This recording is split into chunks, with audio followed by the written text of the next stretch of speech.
for the most part. The 2-2 pitch hit up the middle. That's going to be a difficult play by the shortstop, and he can't make it. So South Carolina keeps the inning alive with a walk to Clark and a ball that got by the diving Jordan Thompson headed up the middle. Good piece of hitting by South Carolina as Labus got a off-speed pitch too much at the middle of the plate. David Mendham comes to the plate. He was 1 for 3 on Thursday. From Dorchester, Ontario.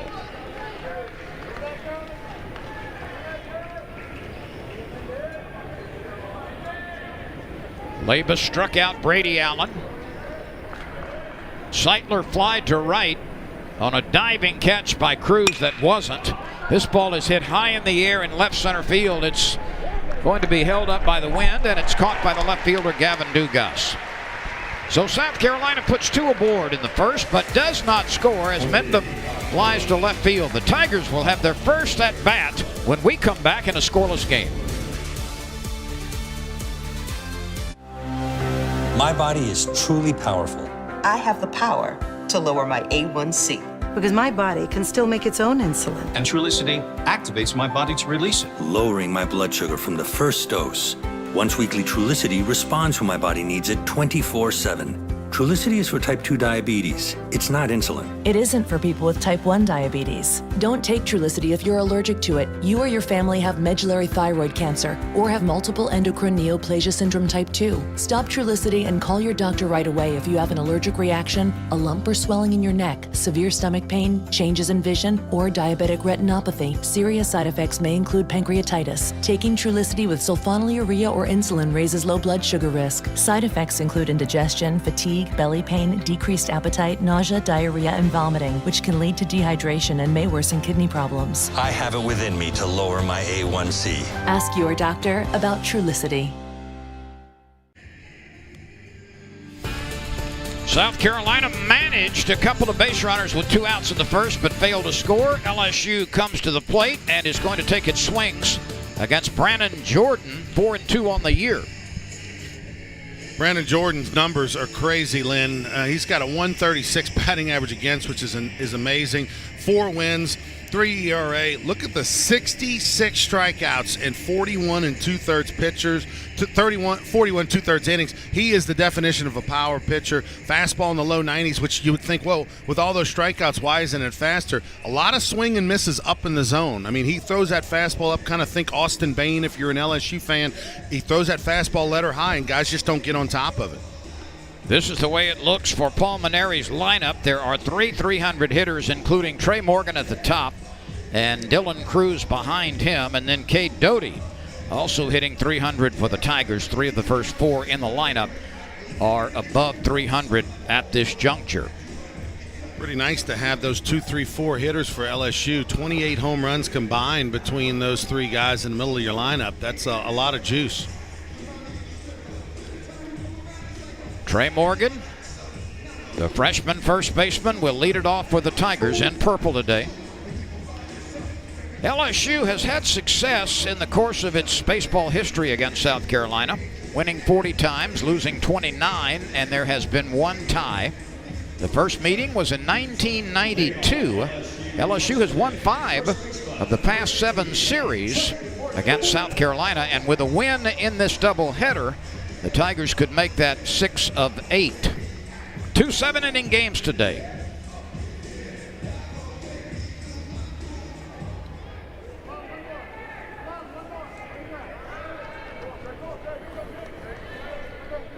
Morgan hitting .336, 4 homers. He's driven in 27.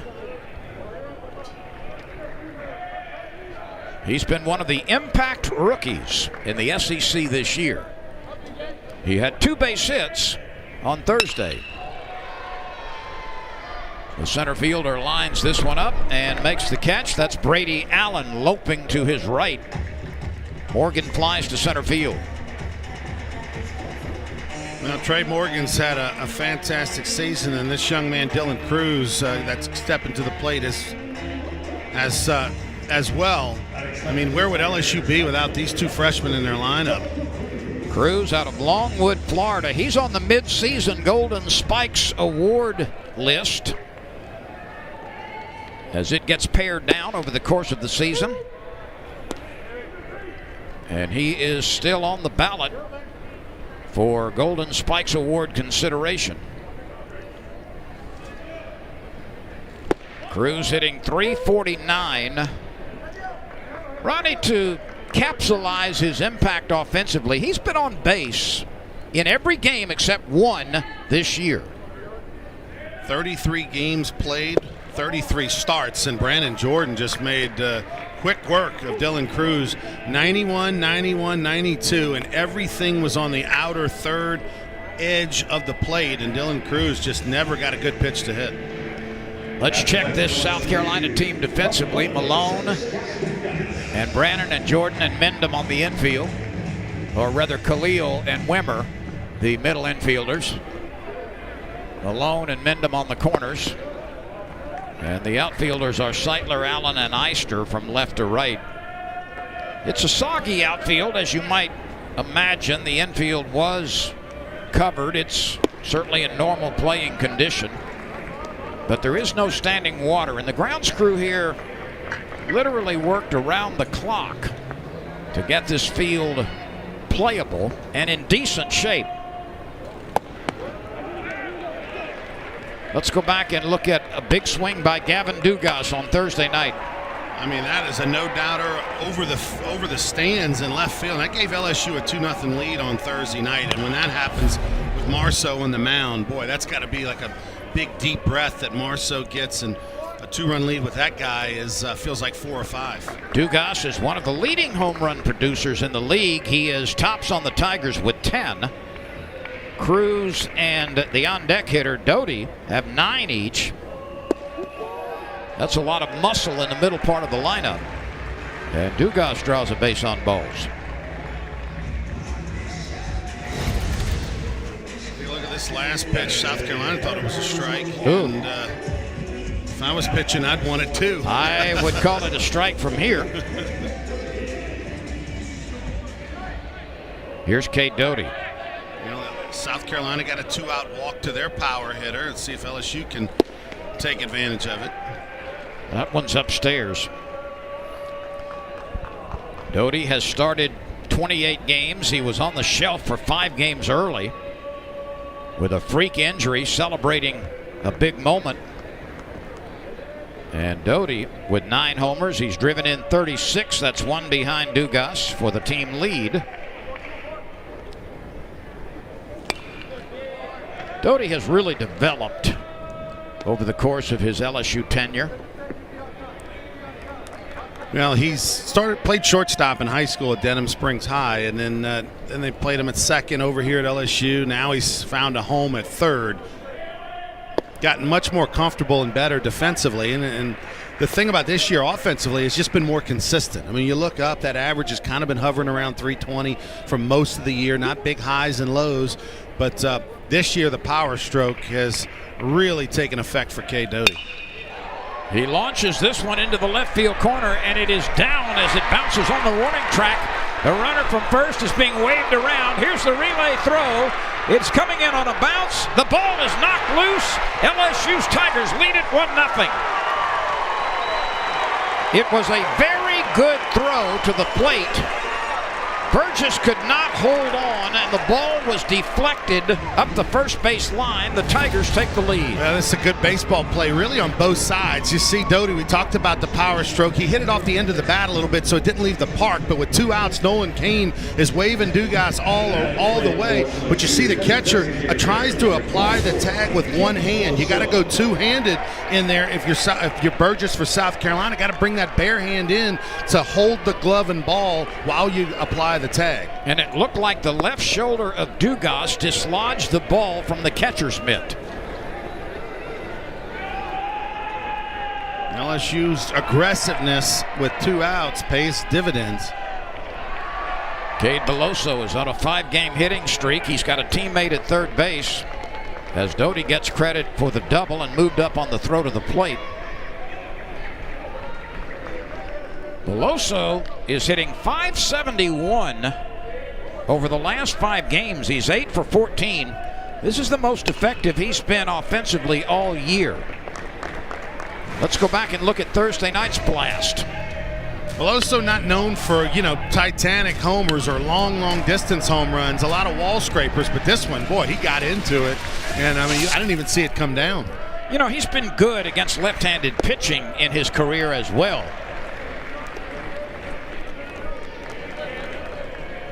Now he's been, his freshman year, he had 10 home runs as a true freshman and hit around 300. And then last year, before COVID hit, was having another outstanding season.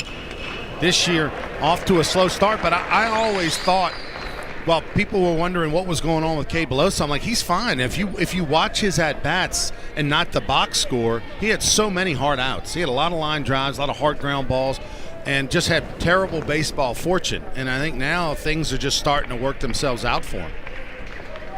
He's only struck out 10 times.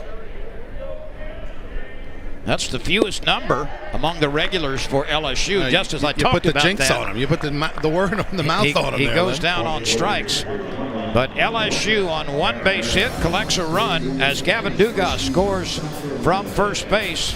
And the Tigers, after an inning, lead it 1-0 over South Carolina. If you want to be a winner, then get a turkey footlong from Subway. That's oven-roasted turkey, piled high with crisp veggies on freshly baked bread. So let's get out there and get those footlongs. Now at Subway, buy 1 footlong in the app and get 150% off. Subway, eat fresh.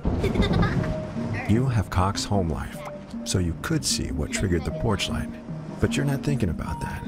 You're thinking about how a little rain won't stop you from sleeping under the stars. You're thinking by this time next year, she'll be at sleepaway camp with Anna and Sophia. You're not thinking about the front porch.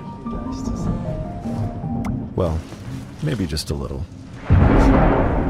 Stay close to the moments that matter. Cox Home Life will help take care of the rest. Gillette Pro Glide. 5 blades and a pivoting flex ball designed to get virtually every hair on the first stroke. So you're ready for the day, with a fresh face for a fresh start.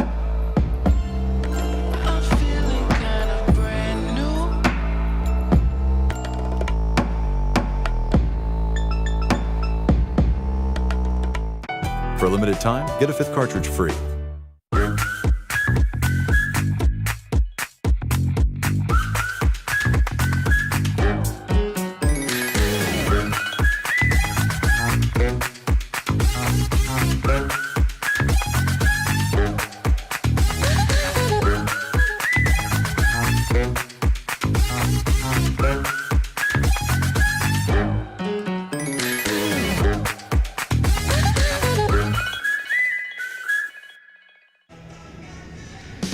We are essentially at the midway point of the season. Ronnie, let's take a look at some comparison numbers between South Carolina and LSU. A lot of similarities. Yeah, team batting average about the same. Team ERA, South Carolina, 3rd best in the SEC coming into this series. You look down at the home runs. These are 2 of the top 10 teams in the country as far as home run hitting is concerned.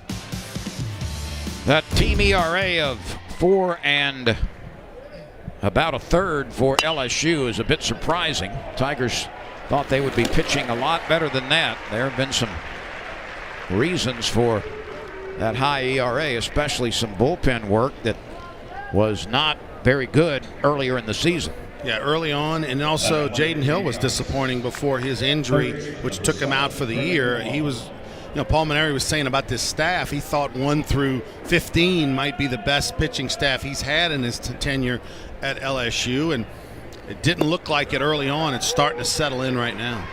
Burgess grounds out to the third baseman Doty to open things for South Carolina. Malone at the plate, the third baseman. Brennan Malone has 1 home run. And Labus finds the strike zone again. It's 0-2.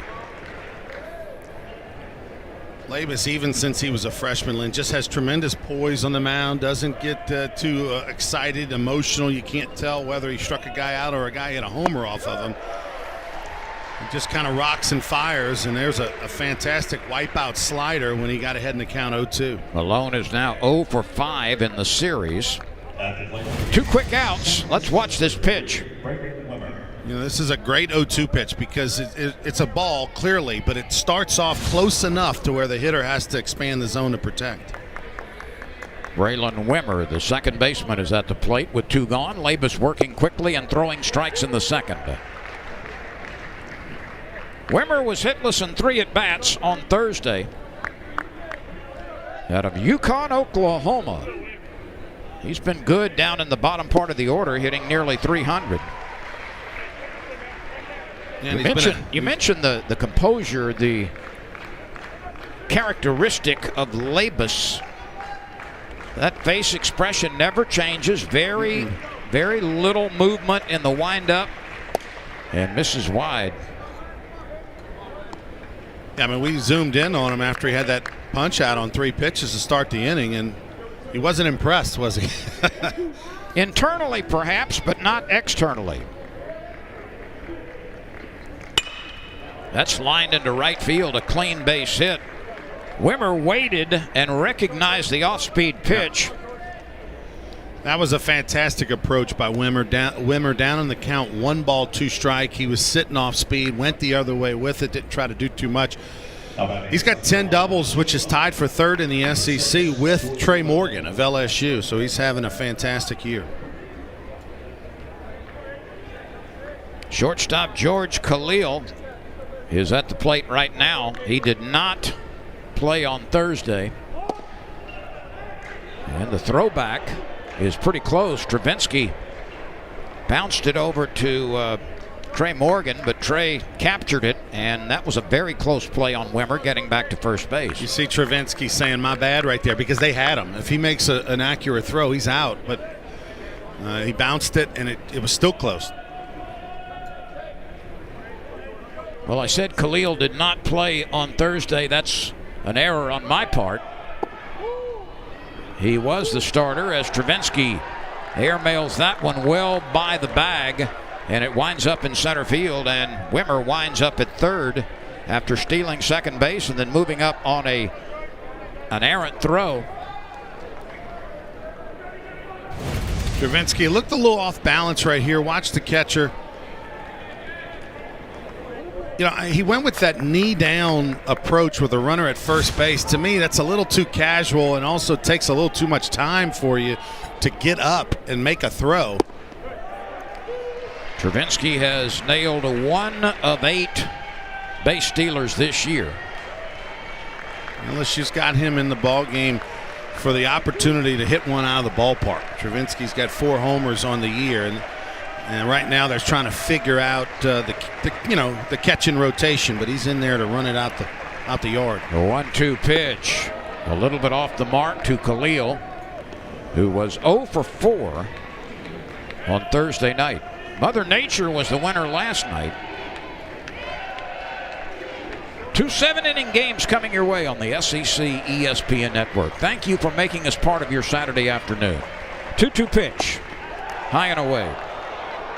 This inning started very crisply and very efficiently for Labus. He got Burgess to ground out quickly to third. He struck out Malone. Wimmer punched an off-speed pitch to right field. He's now at third base after a throwing error on the catcher Stravinsky while attempting to steal second. The infield is deep. The 3-2 pitch hit up the middle, and this is trouble. Thompson makes the play. My goodness, that saved a run. Jordan Thompson, who was sensational on Thursday with a couple of plays. I thought this ball was a base hit RBI, and we're going to have a tie ball game. Watch Thompson right here all the way to his left, up quickly and fires a strike, and it was a no-doubter at first base. Got him by 2 steps on a terrific play by Jordan Thompson. That was a run saver, and it protects the 1-0 LSU lead. And Doug.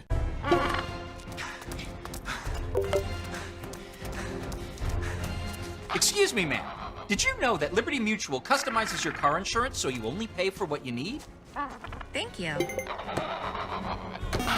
Hey, no, Limu. No, Limu. Only pay for what you need. Liberty, liberty, liberty, liberty. One for me and and one for me. Introducing buy one, get one for just $1 at Burger King. Grab a flame-grilled Whopper or Impossible Whopper and mix or match it with your favorites for an extra buck. Go ahead. You deserve it. Buy one, get one for $1. Your way better.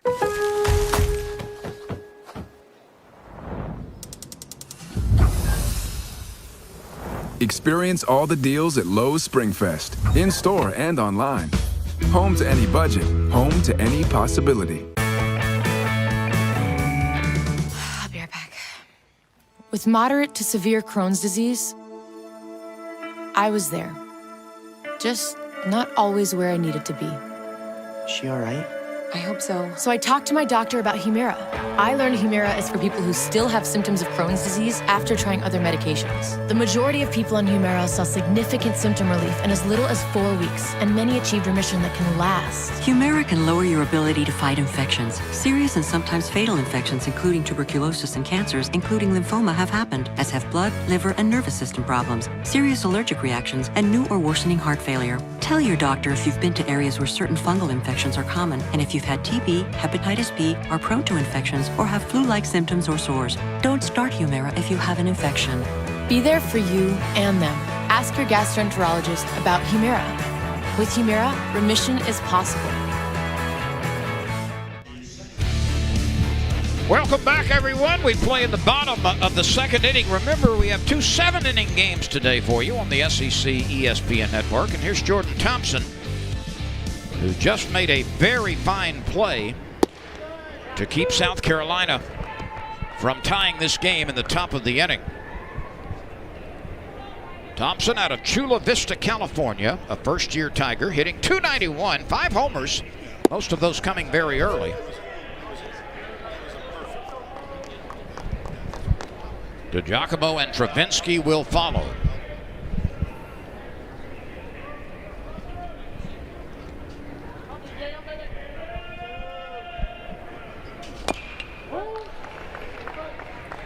Let's go back and look at Thompson's defensive work on Thursday. First, he comes home with a tag out.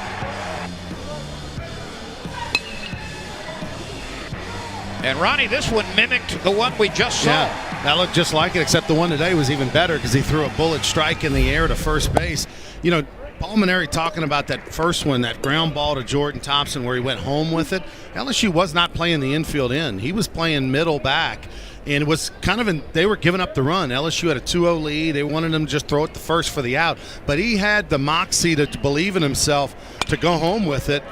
And Paul Maneri said after the game that, you know, of all the guys he's coached at LSU, maybe an Alex Bregman would have been the only type guy that would have had the belief in himself to take that shot to get him at home. Because if you're a little late or a little off, then all of a sudden South Carolina might have had a big inning and tied the ball game. I agree. Alex Bregman probably would have done it. I'm going to throw out another name, Kramer Robertson.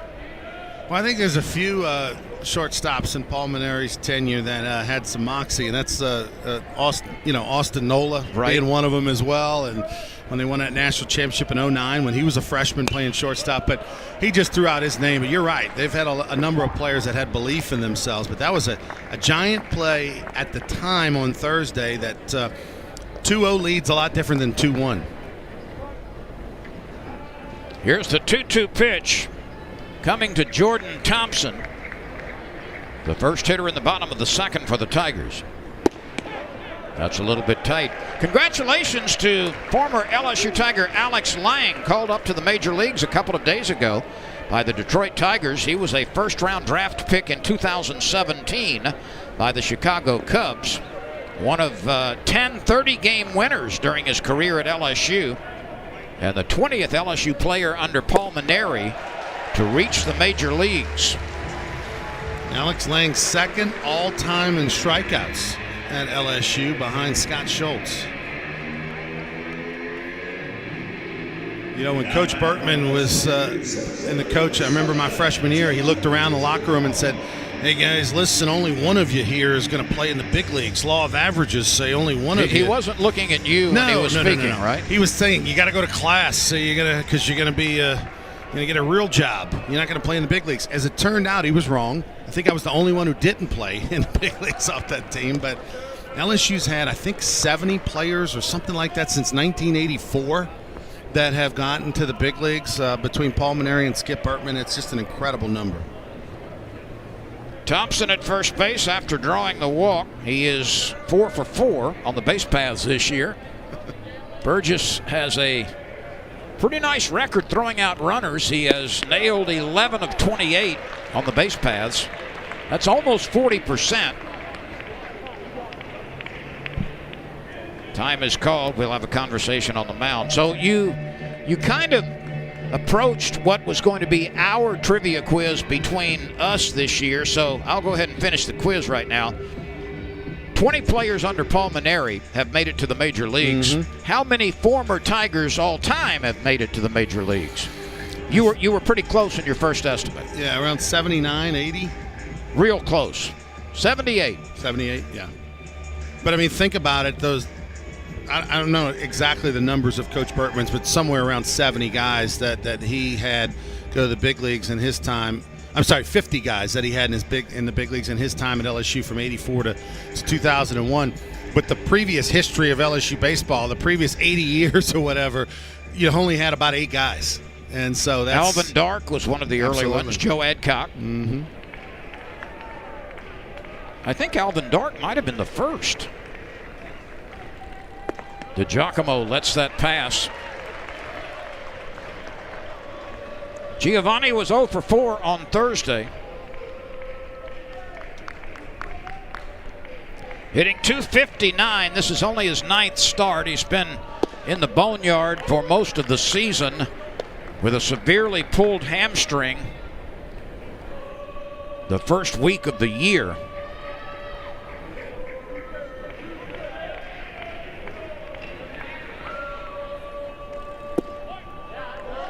There's a strike from Brandon Jordan.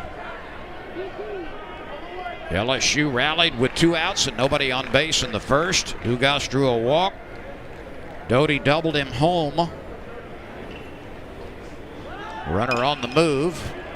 DiGiacomo steers this one foul as he bounces it up the first base line. Game 2, which also will be 7 innings, will start about an hour after the conclusion of this one. We'll have it for you right here on the SEC ESPN network. This will be pitch number 7 to the still young LSU center fielder Giovanni DiGiacomo.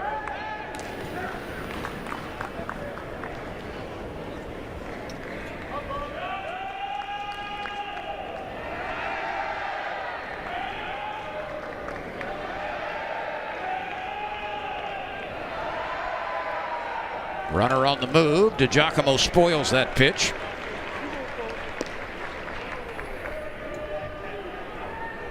Three balls, 2 strikes, nobody out.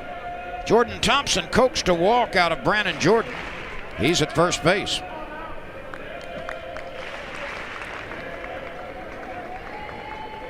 Travinski is on deck. Runner moving again. DiGiacomo fouls another one. Well, LSU, Lynn, looks like they have, with the health of DiGiacomo coming back, kind of solidified their lineup, barring something crazy happening. DiGiacomo in center field, they love his defense. Obviously, when healthy, his speed is off the charts. Ball bounces 3 times, he's safe. Arnold's kind of settled in over there at second base. Only catching is maybe the only position where you may see multiple guys rotating.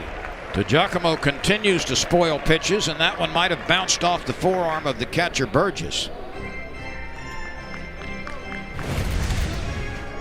See what happens right here. Ooh, that's an oucher. A little foul ball that hits right off the forearm, just above the glove. That's why the home plate umpire went out to the mound to just kind of buy him a little time to get over it, if there's such a thing. DiGiacomo continues to hit foul balls and extend this at bat. Runner again moving, and that pitch is out of the strike zone. So DiGiacomo spoiled several pitches That was an 11-pitch at bat before DiGiacomo draws a base on balls. Back-to-back walks now from Jordan. Well, if there's one chink in the armor for Jordan, because all the other statistics and numbers are crazy good, 41 2/3 innings pitched coming into the game, Lynn. He's walked 24.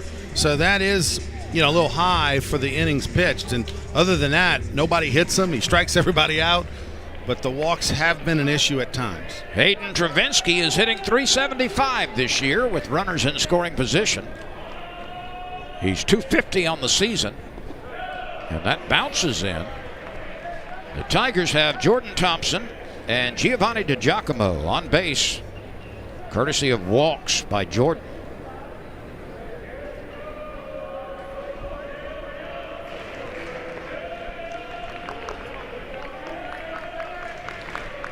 The outfield is deep and straight away for Travinski. That gets a piece of the outside corner. Fastball 92 miles an hour in the outside corner. Crowd murmuring a little bit because Burgess really yanked that pitch back. Sometimes catchers just subtly pull it back into the strike zone. That time he aggressively made sure the umpire called it a strike. Travinski out of Airline High School in Shreveport. Most famous LSU baseball player to come out of Airline High School? I'm guessing Todd Walker. That would be it. And congratulations to Todd's son. Oldest son just signed with Louisiana Tech to play baseball there after his high school days this season. Louisiana Tech will host the Conference USA Baseball Tournament this year in that new facility. Travinski hits it solidly. And the left fielder cannot make the catch. We've got to throw to third for the attempted force out. That's late. Seitler actually started back. That ball jumped off the bat. I think the wind might have played some tricks with it. Yeah, I thought this was going to, hit well, but I thought it was going to be an out. And Seitler looked initially like he had no problem on it, and then all of a sudden, and a nice read at second base by Thompson. He clearly sees it bounce. Thompson wasn't trying to tag. He had kind of gone about halfway, saw it bounce, and able to move up. Big break for LSU. See, if that would have been Cruz out there, that's right, that would have been out. A catch. Well, the Tigers have the bases loaded, and Zach Arnold at the plate. Zach Arnold fooled on that breaking ball. And it might be the first time today we've seen Brandon Jordan start a hitter off with a curveball, and he wasn't anticipating that at all. Jordan Thompson and Giovanni DiGiacomo have walked. They are at third and second. There's another big bender. And Travinski with a base hit that dropped down in front of Seitler in left field. So the bases are full. And Brandon Jordan has unleashed a couple of curly Q curveballs. He's trying to get the strikeout. With the bases loaded and no outs, he wants the strikeout to set up the double play. He elevates that pitch.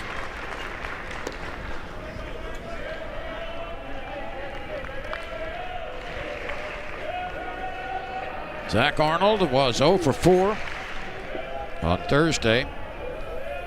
He's batting .217 with runners in scoring position this year. Is Arnold. This breaking ball is slicing off into the right field corner, caught behind the bullpen mound. The throw comes back to the infield.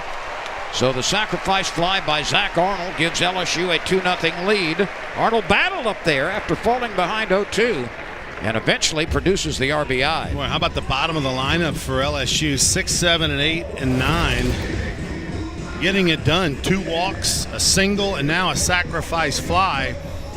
LSU with a 2-0 lead. Good production from the number 9 hitter. And here comes the top of the order with Trey Morgan, who's been a doubles machine this year. And Morgan leads the team with runners in scoring position, batting .419. He flied to center field last time. He was 2 for 3 on Thursday with a couple of runs scored.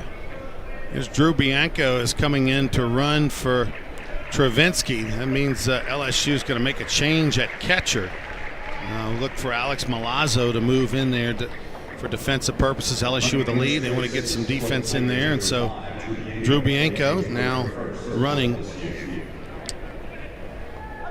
Ray Morgan, a tough guy to double up here, Lynn. You know, even if he just hits it on the ground, he runs extremely well, and LSU might be able to get a run. Only one out. Morgan spins away from that one. Morgan, a product of Brother Martin High School in New Orleans. Dylan Cruz is on deck.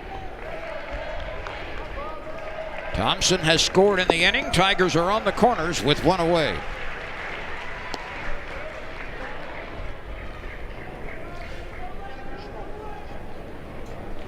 Jordan trying to pitch out of a hot spot here. Trey Morgan waits, a 2-0 count. Morgan has hit safely in 4 straight games and has reached an 11 straight. This will not produce a run. It's popped up and grabbed by the shortstop. Khalil backpedaling to make the play for the second out. Boy, the wind just absolutely knocked that ball down big time, Lynn, off the bat. I'm thinking, all right, we're going to get a tag-up situation over there at third. Left fielder actually broke back on it initially off the bat and ended up being caught by the shortstop. Here's Cruz. He struck out in the first inning.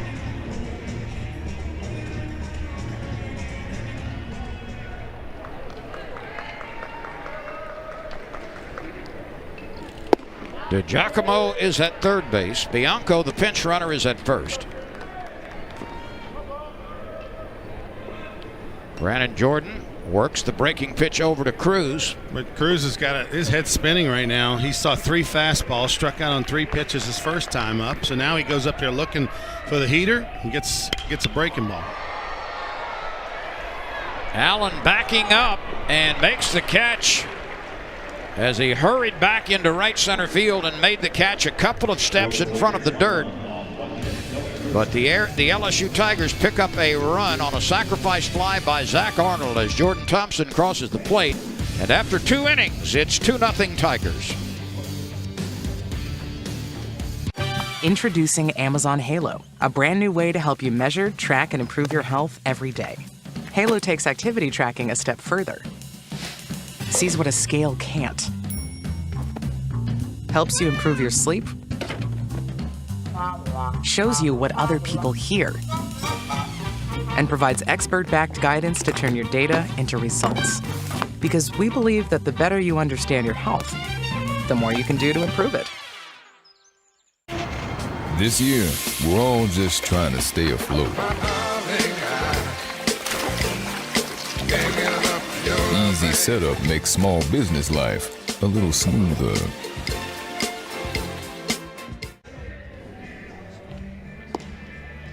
South Carolina head coach Mark Kingston is searching for an historic victory at South Carolina. He's got 99 wins, looking to get to the century mark.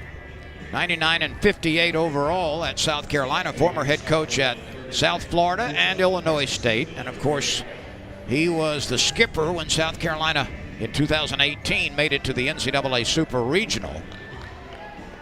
Now, Mark Kingston also knows his way around Baton Rouge and where all the good restaurants are. He was an assistant coach at Tulane from 2002 to 2008 under Rick Jones.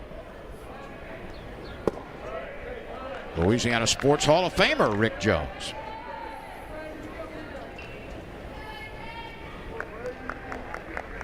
Well, interesting decision by Paul Maneri. Put Alex Milazzo in the game here to catch the rest of the way in the top of the third. Brady Allen struck out in his first at bat. He's the leadoff batter for South Carolina.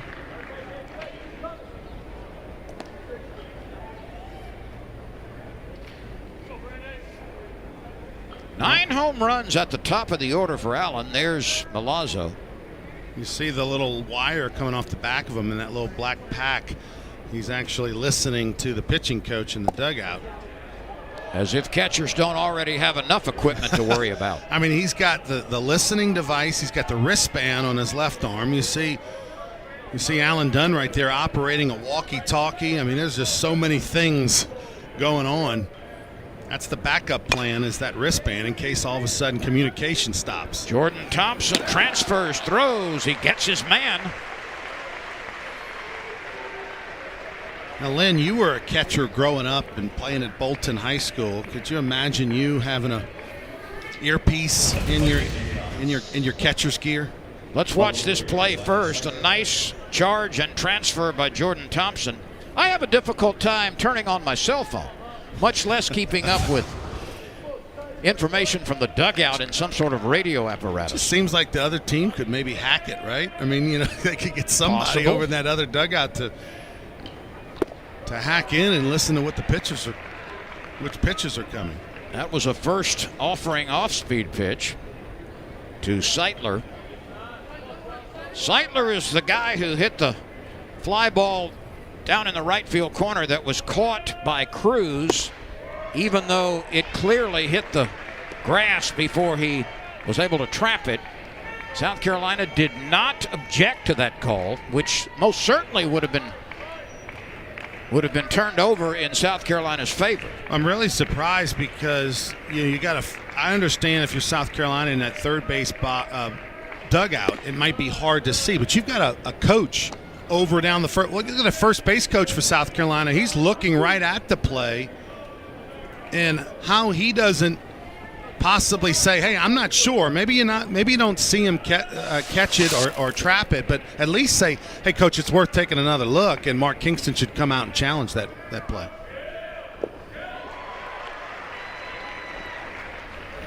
Palazzo creates an angle to throw to first base. Well, in each of the first two innings, let's take another look at this pitch. Well, tremendous, like a little power sinker right there by A.J. Labus. And that pitch has really been working well today. In each of the first two innings, actually each of the first three now, Palazzo has retired the first two batters, but then he walked Clark, who's at the plate right now, and then he allowed a base hit to Wimmer with 2 outs and nobody on base in the second. Let's see if Palazzo can hold on behind the plate and Labus can get this third out to keep South Carolina off the base paths for the first time. Check out Malazzo's stance back there behind the plate with nobody on. Last time he went with the Tony Pena. Kind of kicked that leg out to the right, got real low the previous pitch. Got to be pretty flexible back there behind the dish, and he surely is. Cruz lines this one up, and it settles in his glove. A 3-up, 3-down inning for the first time by A.J. Labus. 2-0 Tigers as we head to the bottom of the third in the first of 2 7-inning games.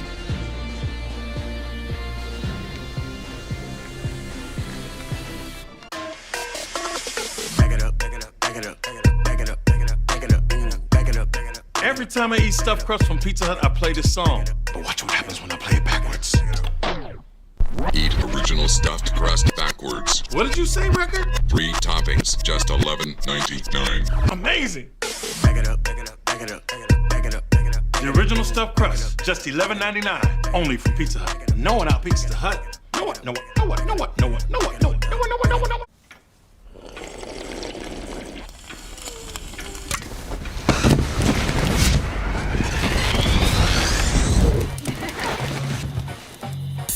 Don't you think?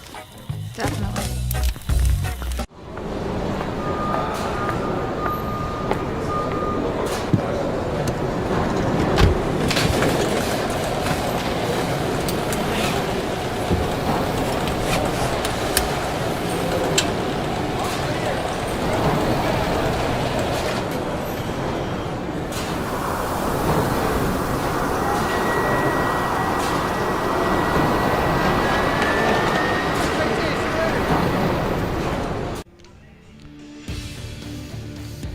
LSU 2, South Carolina nothing. The Tigers will come to the plate in the bottom of the third inning. Each team has 2 hits and an error.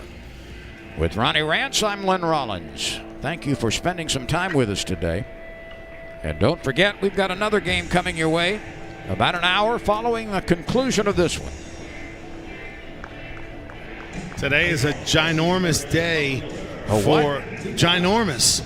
It's a new term for me. For LSU. I mean, Lynn, with 2 games in one day, 2 7-inning games, I mean, you win 2 or lose 2, it can literally change the course of LSU's season in a good way or a bad way. And so that sounded like a new species of dinosaur to me. Well, it's also big on the football front, too. Yeah, spring game going on right over the center field wall, a few hundred yards away. And you see the lights on, so that means they are in there playing. Gavin Dugas walked and scored in the first. Brandon Jordan has walked 3 and struck out 2.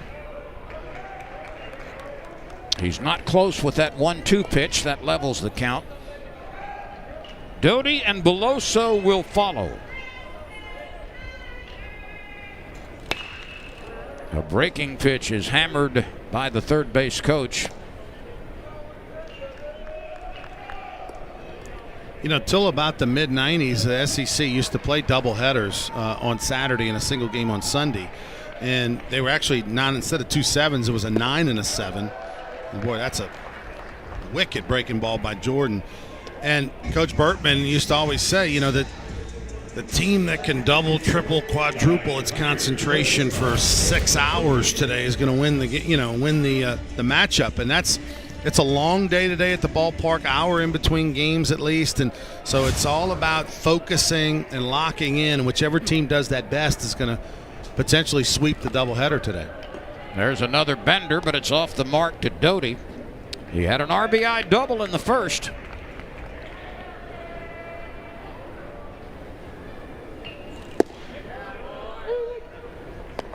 Jordan has found something in that curly cue breaking pitch the last couple of innings. There's another one.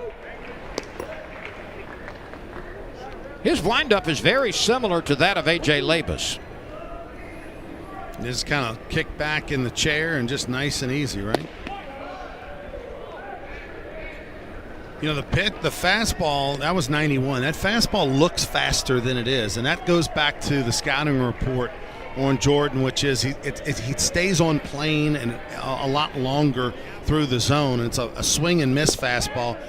Even though we'll see radar scores much higher than 91 in the SEC, his has that late life and that drive through the zone that presents a challenge to hitters.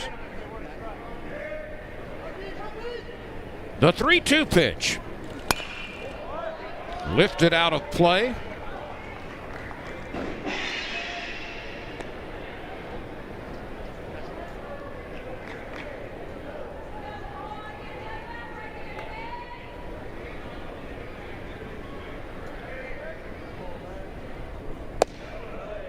There's another base on balls. That's number 4 already from Brandon Jordan. And Ronnie, not surprisingly, both runs that have scored have reached base because of walks. Surprised right there by the 3-2 breaking ball, you know, because Doty kind of struggled with fought off a fastball the previous pitch.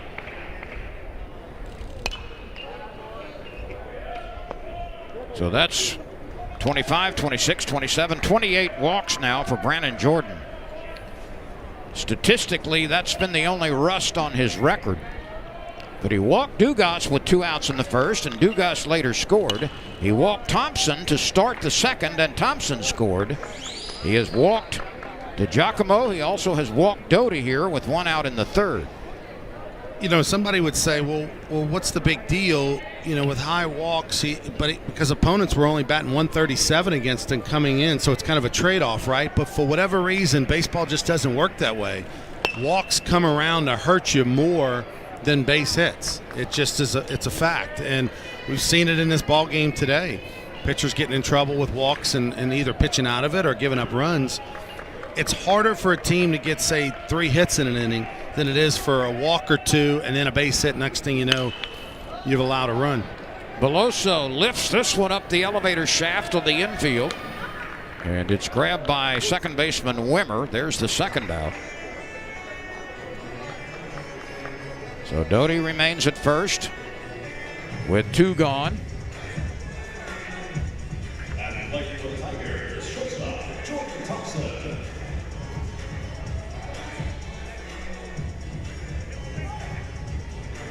Boy, Jordan Thompson, Lynn, has just absolutely come into his own in the last couple of weeks. He had that fantastic series at Kentucky where he was a co-freshman of the week in the league. But more than that offensively, where his average right now is at 291. Defensively, he has just taken it to another level. That breaking ball just missed inside, but tremendous 12-6 movement on it. Brandon Jordan finds the strike zone with a bender. Jordan's brother Wyatt was a wrestler at the University of Central Oklahoma.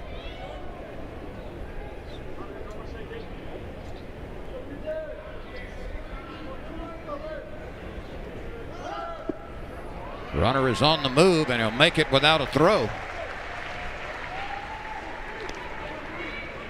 So Doty positions himself in scoring position.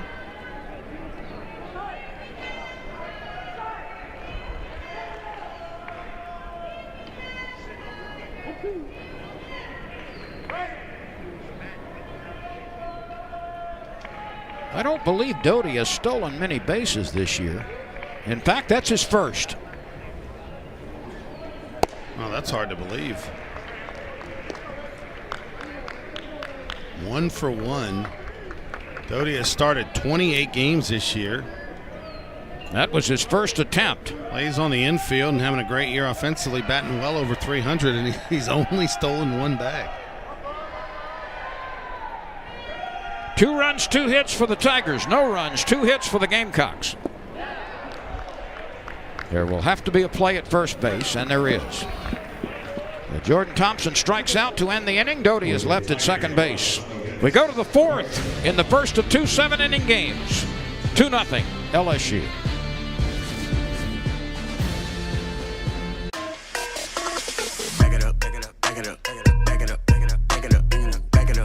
Every time I eat stuffed crust from Pizza Hut, I play this song. But watch what happens when I play it backwards. Eat original stuffed crust backwards. What did you say, record? 3 toppings, just $11.99. Amazing. The original stuffed crust, just $11.99. Only from Pizza Hut. No one out Pizza Hut. No one. What can your stimulus check mean for you? A great new bedroom for your kid. Because at Rooms to Go Kids, your dollar goes further. Shop upholstered beds, bunk beds, storage beds, and more. Plus awesome accessories, desks, and decor. Just choose from our huge selection of quality kids furniture. And if you want, you can finance on us. Interest-free for 60 months. The choice is yours. Shop the rooms your kids want at the prices you want. Right now at Rooms to Go Kids. Gotta keep it moving, running all the time, no time to waste it.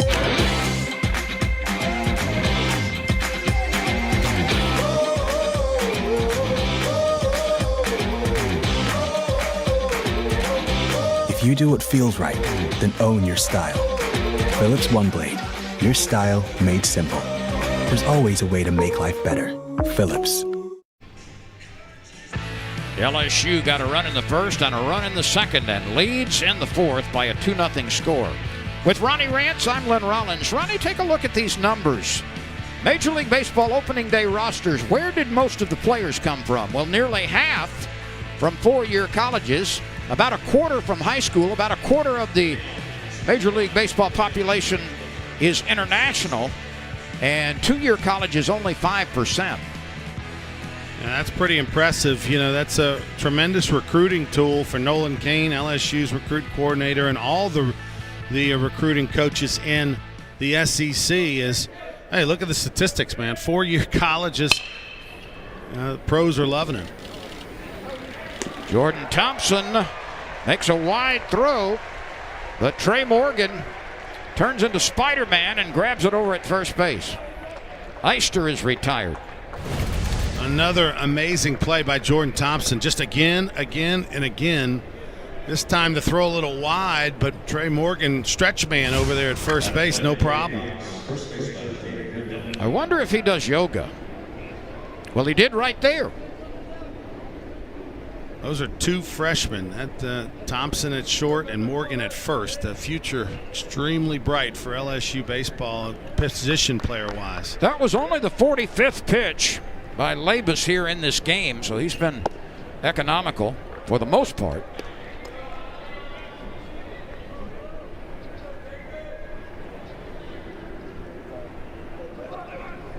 Labus has retired 5 in a row. David Mendham flied to left field last time. Labus has walked 1. He has struck out 2. Make it 3. He got Allen in the first on strikes. He got Malone in the second on strikes. And he struck out Seitler in the third.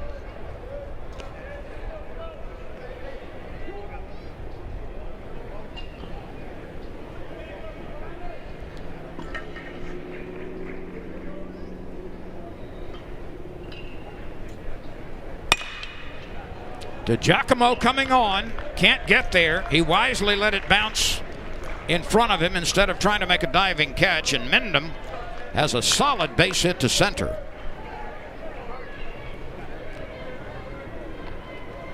Well, the sky today with the wind blowing is the color of a number 2 lead pencil.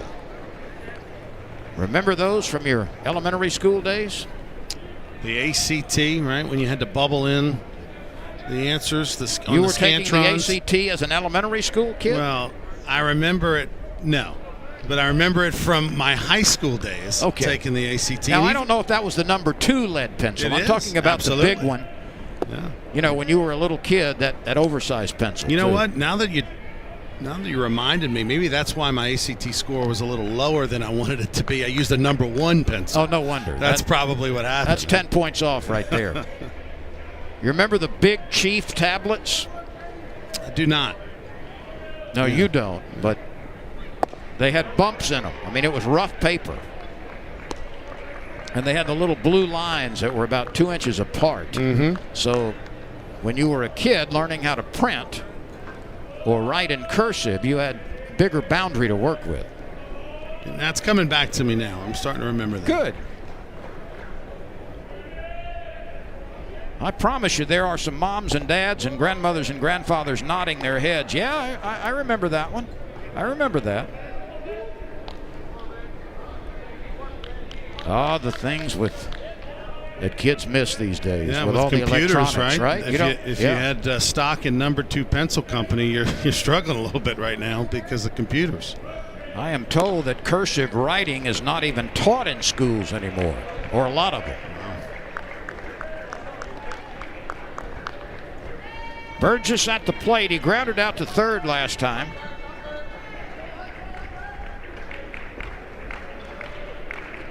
He represents the tying run.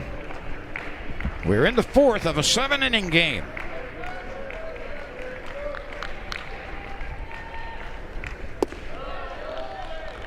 Labus tried to steer that one over the inner half and missed it. It's 3 balls, 2 strikes.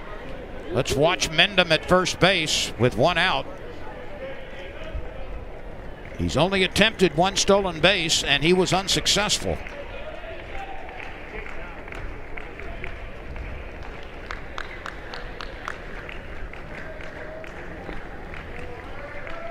"32 of Labus's 49 pitches have been strikes.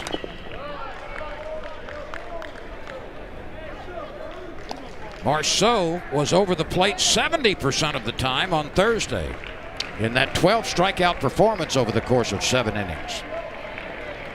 There's Mendham with 1 out, taking his lead on a 3-2 pitch.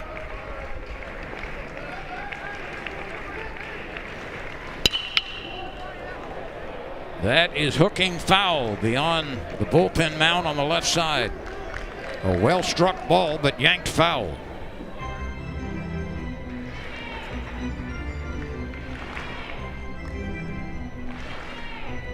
Big pitch coming up right here by Labus, because the last thing he wants to do is walk the tying run to first base.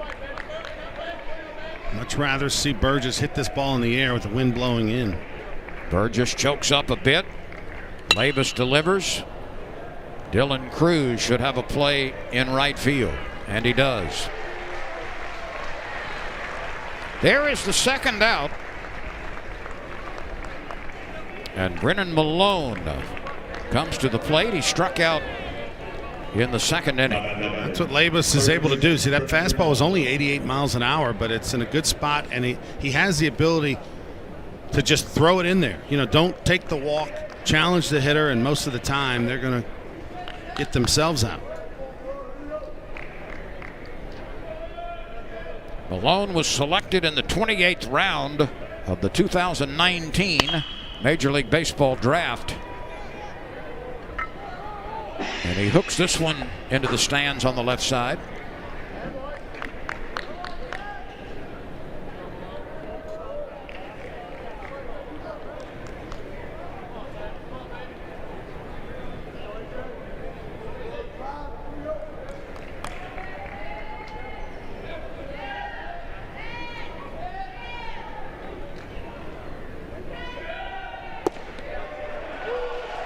Labus nips that outside edge with a pitch that had some movement. This may be the best pitch of the day for A.J. Labus, because it gets the benefit of the call, but it is just in an absolute perfect spot. And again, 83 miles an hour, about 5 miles an hour slower than his fastball with sink.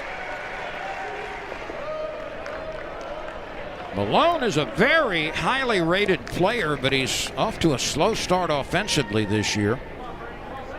Out of Woodstock, Georgia. Rated the number 3 top SEC prospect for the 2022 draft by D1 Baseball. And Labus records a big strikeout as Malone swung himself off his feet. Mendham with a 1-out single, but he's left there. And Malone reaching and reaching, cannot find it. It's 2-0, LSU leading South Carolina.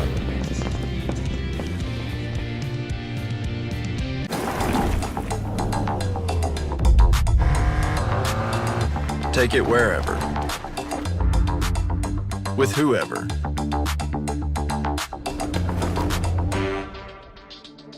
This is the no-holds-barred multi-purpose vehicle with the capacity to take life on. And the audacity to say, what else you got? Introducing the all-new Kia Carnival MPV.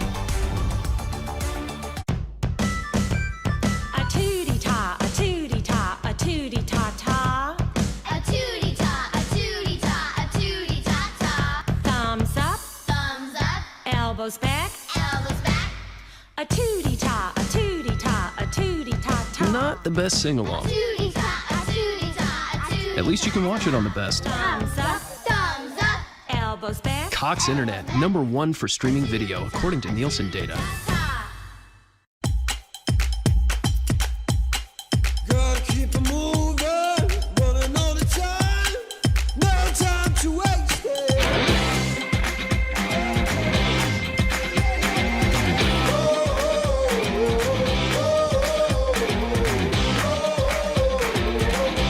If you do what feels right, then own your style. Philips One Blade, your style made simple. There's always a way to make life better. Philips. Pulmonaries Ball Club looking to secure a series victory if it gets the win in the first game of a doubleheader in its 15th season. 625 wins at LSU. 39 seasons of coaching college baseball overall, and closing in on 1,500 career victories.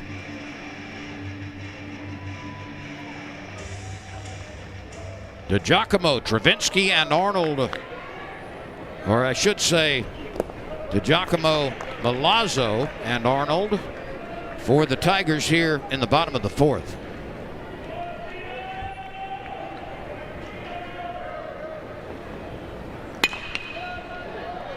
Giovanni walked and was left at third base in the second inning.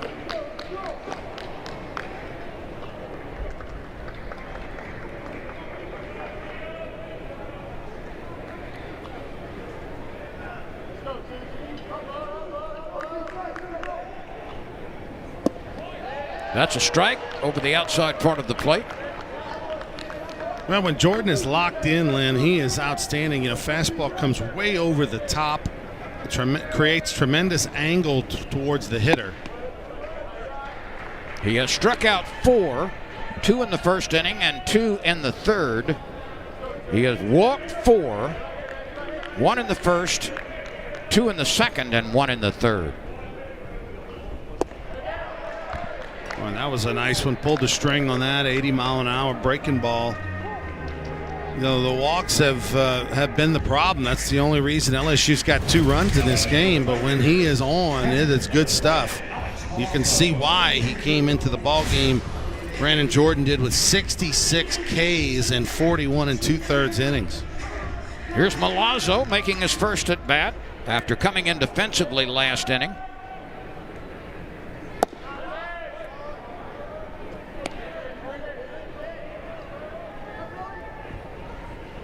Brandon Jordan now up to 78 pitches in this ball game. 48 of those 78 are strikes. But now we're approaching 80 coming up, and that's a lot of pitches for only 3 1/3 innings. Milazzo did not play in the 5-1 victory over South Carolina on Thursday night.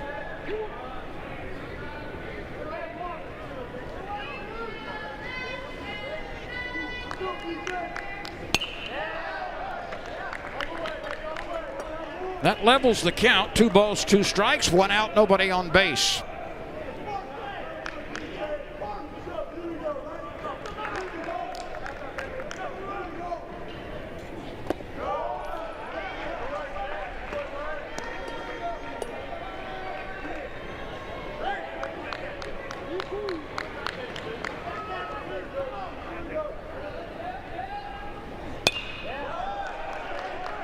Three and 2, Milazzo trying to reach base for the Tigers in the bottom of the 4th.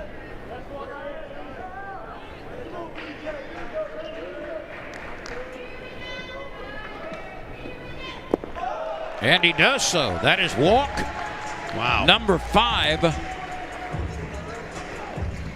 That ties a career high for him in an area that he would not like to approach. Yeah, that's Mark Kingston's got to be shaking his head over there because, that was Milazzo's first at bat. He's a 154 hitter, not the guy you want to walk if you're South Carolina. So Brandon Jordan walks 5 in a game, which ties a record for him. And here's Zach Arnold, who committed on the swing. Arnold had a sacrifice fly back in the second inning. That produced his 15th run batted in.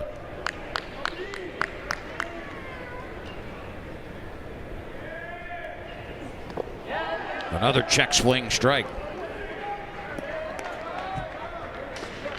There's Milazzo at first base after drawing the 5th walk of the game from Brandon Jordan in 3 1/3 innings.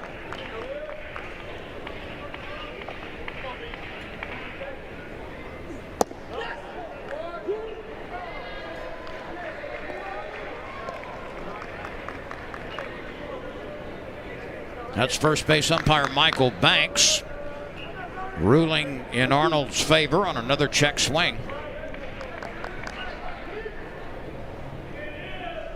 Milazzo on the move, and the throw bounces in. Oh, wow. Milazzo is tagged out. Fantastic play by Wimmer. What a great pick at second base by Braylon Wimmer. Watch right here, the throw on the first base side of the bag and just a little short hop and got the tag on the back of the head on Milazzo. Or did it? It did not. Did not. So LSU got a break on the Cruz trap, and South Carolina got a break on the Wimmer tag. So we're all even. And Zach Arnold strikes out to end the inning. 2 strikeouts in the frame. LSU carries a 2-0 lead into the 5th.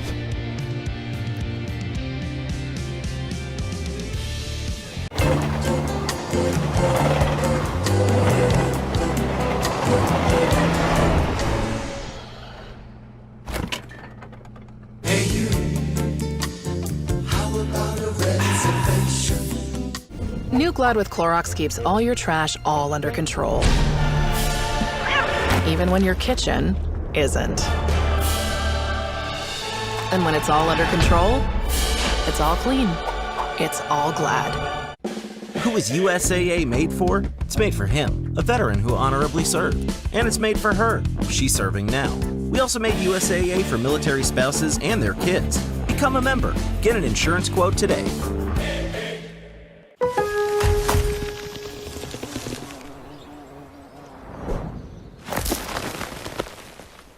Experience all the deals in-store at Lowe's first annual Spring Fest. Home to any budget. Home to any possibility. One for me and one for me. Introducing buy one, get one for just $1 at Burger King. Grab a flame-grilled Whopper or Impossible Whopper and mix or match it with your favorites for an extra buck. Go ahead. You deserve it. Buy one, get one for $1. Your way, way better. 2 right-handers doing battle today. Jordan for South Carolina, Labus for LSU. Ronnie, let's compare numbers. You see the whip, the walks and hits per innings pitched, and A.J. Labus has 3 hits, 1 walked in 4 innings. That's right where you want to be, 1 per inning. But the problem for Jordan has been the 2 hits and the 5 walks. That's 7 in 4 innings is too many, and that's why LSU has a 2-0 lead. Labus has struck out 4. Let's take a look at some of his work. A.J. Labus has really been nice. You see the break and the bend. Everything is down in the zone. That's why he hasn't gotten in any trouble. You see balls bouncing in the dirt, pitches below the knees, and he has been lights out with his off speed today. So we go to the top of the 5th inning. Remember, this is a 7-inning game. Labus is protecting a 2-0 lead. Wimmer hits a sinking liner that's fielded by Thompson.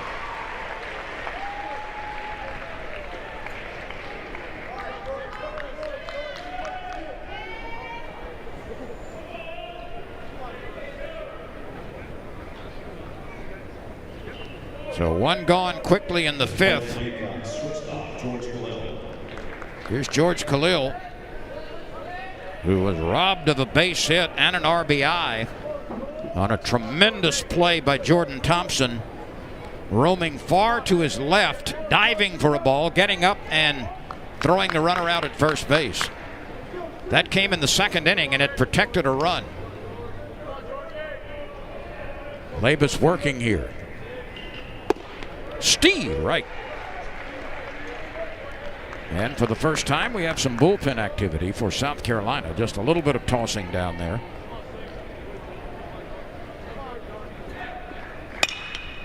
Another chance for Thompson, who's been busy. He throws a strike over to Trey Morgan. 2 outs. Jordan Thompson with an opportunity to show off a little bit right there. He let that big arm of his go and fired a bullet across the diamond. You know, LSU's coaching staff just raved about that young man. He's got the strongest arm of anybody on the infield for LSU. Started the season off at 3rd. They moved him to shortstop, and he's just getting better and better. Brady Allen at the top of the order has struck out and bounced out to Jordan Thompson. This is a very nice player for South Carolina at the top of the order.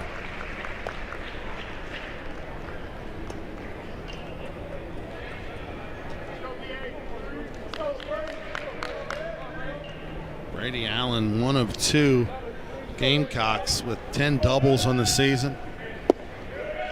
Guy who is their leading base stealer as well. He's 6 for 6 stealing bases. South Carolina not a big running team. They do not have anybody else on their squad with 4 stolen bases other than Brady Allen. Allen was the Gamecocks' leading hitter in the abbreviated season last year. He hit .327. He had a couple of homers in 1 game against Florida. That was on March 28th. He also had a couple of home runs against Georgia on April 4th.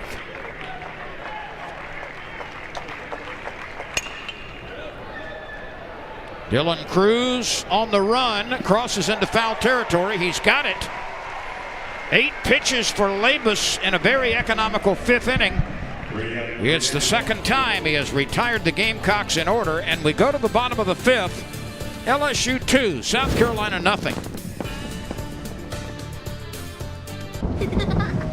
You have Cox Home Life, so you could see what triggered the porch light. But you're not thinking about that. You're thinking about how a little rain won't stop you from sleeping under the stars. You're thinking by this time next year, she'll be at sleepaway camp with Anna and Sophia. You're not thinking about the front porch. Well, maybe just a little. Stay close to the moments that matter. Cox Home Life will help take care of the rest. Here's a great idea. Reinvest your stimulus check back into your home. Relax on it, sleep on it, eat on it, or do all 3. Because your money goes further at Rooms to Go. Just choose from our huge selection of furniture. And if you want, you can finance on us interest-free for 60 months. The choice is yours. Then get your furniture fast with free doorway delivery. There's no better time to do something for your home. Shop Rooms to Go today.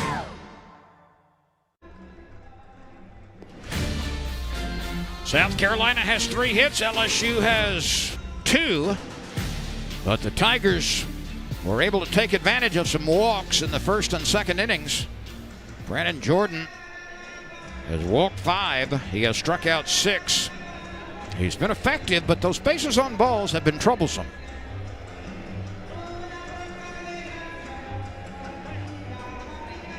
Let's look at SEC midseason projected postseason teams according to D1 Baseball. Vanderbilt is there, of course, so is Arkansas, Ole Miss, Mississippi State, Tennessee, South Carolina, Florida, Kentucky, Alabama. Who's missing? LSU missing from that list right now. Things can change in a hurry, but that's a mid-season projection.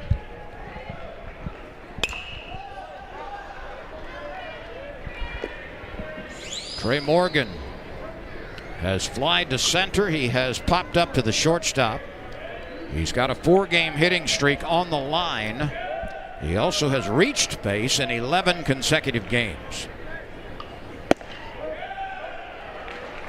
See that take right there by Trey Morgan, Lynn? He looked like he was maybe going to offer and didn't. That's the thing that makes him so special for such a young player. He's got a great eye. Does not usually swing at pitches out of the strike zone. Has great speed, good on-base percentage. I mean, they've got him at the top of the lineup today, and I think that's the outstanding choice by Paul Mainieri. Just leave him there the rest of the year. 3 balls and a strike.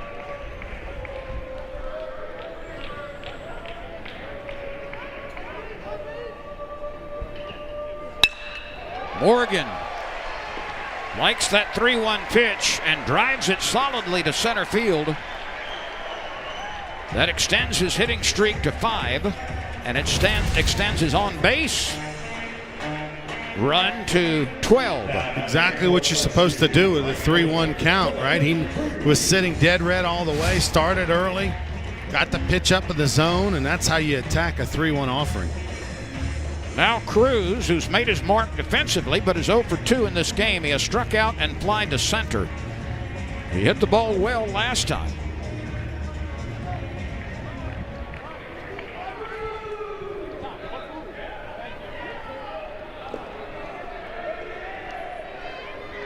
That bullpen is active now for South Carolina, and we may have a change here, or at least a conversation. Andrew Peters is warming up. Yeah, a visit from the pitching coach, and at least from South Carolina's perspective, they much rather Jordan throw that 3-1 fastball in there and Trey Morgan hit it versus a walk here. But this is going to be the end of the rope for Brandon Jordan. He pitched well, but he leaves here in the top of the 5th inning. We'll have a pitching change as Andrew Peters comes out of the South Carolina bullpen. LSU 2, South Carolina nothing as we continue from Baton Rouge. One for me and one for me. Introducing buy one, get one for just $1 at Burger King. Grab a flame-grilled Whopper or Impossible Whopper and mix or match it with your favorites for an extra buck. Go ahead. You deserve it. Buy one, get one for $1. Your way, way better. You have Cox Home Life, so you could see what triggered the porch light. But you're not thinking about that. You're thinking about how a little rain won't stop you from sleeping under the stars. You're thinking by this time next year, she'll be at sleepaway camp with Anna and Sophia. You're not thinking about the front porch. Well, maybe just a little. Stay close to the moments that matter. Cox Home Life will help take care of the rest. Ah, come on. Seems about right. Your cousin from Boston. I brought Sam. Where's the water? Dude, what if we found a dead body out here? Rope swing. Canoe trip canceled. It says watch out for cougars. Oh, Dave, I didn't know your ma was out here. Yeah. You got a knot, kid. Oh, sorry. Nothing like a Sam Adams in the great outdoors. Not too heavy, not too light. A shooting star. That's a plane. Shooting star. Same plane. Andrew Peters, a junior from Morris, Illinois, has been summoned from the South Carolina bullpen in relief of Brandon Jordan, 2-1 on the year with a tidy earned run average. He's got great numbers, 2 earned run average, 21 2/3 innings pitched, 34 strikeouts, that's a ton, 9 walks. He's only given up 12 hits, so Andrew Peters, making his 13th appearance, has been very good out of the bullpen for the Gamecocks. He was drafted, by the way, back in the 21st round in the 2019 Major League Baseball draft by the Rays. His last outing came against Missouri on April the 9th. He worked 2/3 of an inning. Did give up 2 hits and an earned run in that 2/3, though, against the Tigers. Brandon Jordan was touched for 2 runs. He gave up 3 hits. He walked 5, and that was a problem. He struck out 6, and he threw 95 pitches. He's responsible for Morgan at first base, who lined to center for a base hit on a 3-1 pitch. So I think it was more Jordan approaching 100 pitches than any noticeable weakening in this game, but he's gone, and Andrew Peters is facing Dylan Cruz. Now Jordan, you know, he's facing the top of the lineup, Lynn, and he just hasn't had as good command today. You see the 5 walks, which got him in trouble, and he fell behind 3-1 to Morgan, and I think Mark Kingston said they'd seen enough. But a rare pitching change made by the pitching coach. Skylar Meade, actually, the pitching coach for South Carolina, made the pitching change. Most colleges and teams have the head coach makes pitching changes.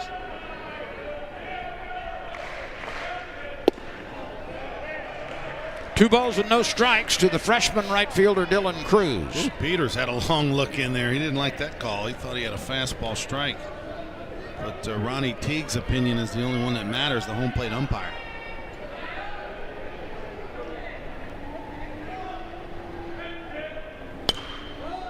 Cruz fights that one off. The count is 2-1. I've got the feeling Morgan is going to be in motion here at some point soon. We'll see. He's at first base. 2 balls and a strike. Morgan is 9 for 10 on the base paths. He stretches his lead a little bit. Not going this time, and the pitch is high and away. Well, if you're LSU, you absolutely want to steal only when you believe that you're going to get a breaking ball, because Colin Burgess behind the plate, the catcher's throwing out runners at a 40% clip this year. That is extremely high. So you're not going to just steal on him. You've got to guess right on the pitch. Here's the 3-1 delivery. It's high, ball 4. So Dylan Cruz gets aboard, which means he's been on base in 33 of LSU's 34 games. South Carolina's coaching staff not happy at all with the home plate umpire. They are yet barking pretty good from that dugout. They thought they had 2 strikes that at bat to Cruz, and then instead they were called balls. So we'll see how this plays out. Gavin Dugas comes to the plate. He has walked and scored. He also has struck out.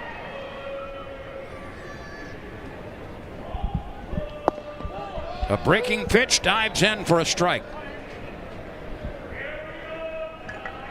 Dugas has been good with runners in scoring position. He's batting .381 in these situations. Each club with 3 hits. LSU leads 2-0 in the bottom of the 5th.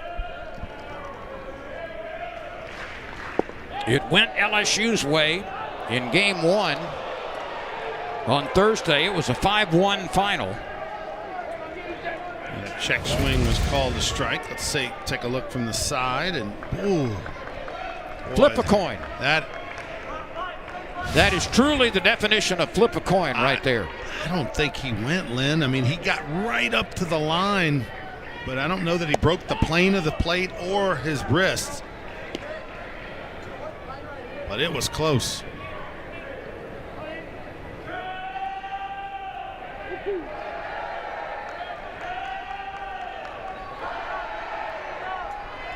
Morgan at second base, Cruz at first.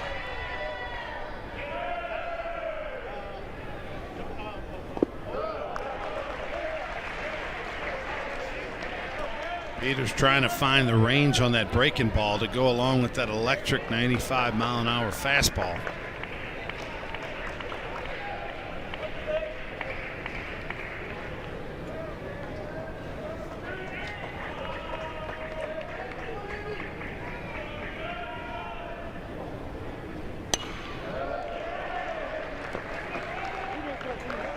Dugas, an outstanding fastball hitter. Did get a good one there. That was 93 miles an hour. Good matchup. Nowhere to put him with first and second occupied. But will Peters go to the breaking ball, or will he just stay with that mid-90s fastball?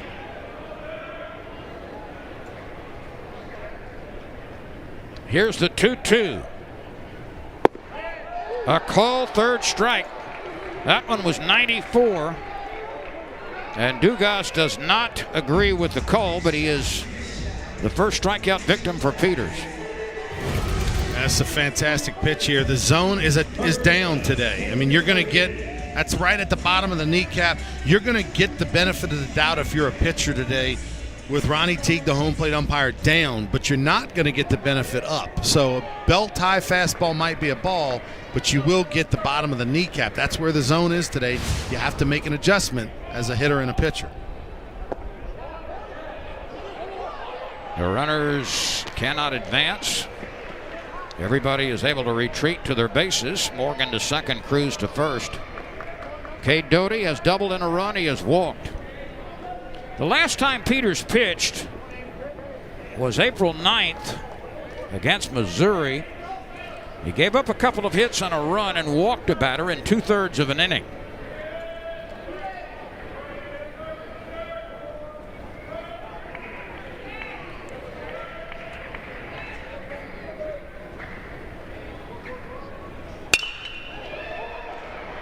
To second for one, to first for two. A 6-4-3 double play.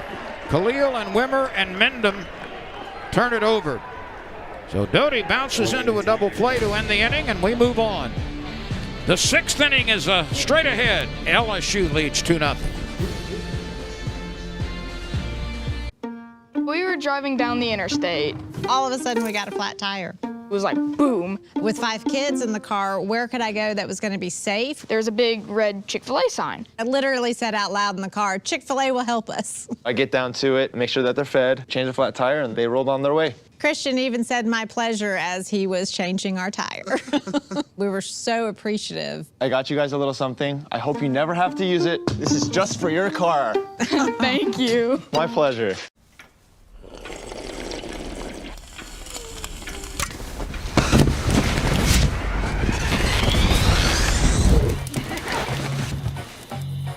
Don't you think? Definitely.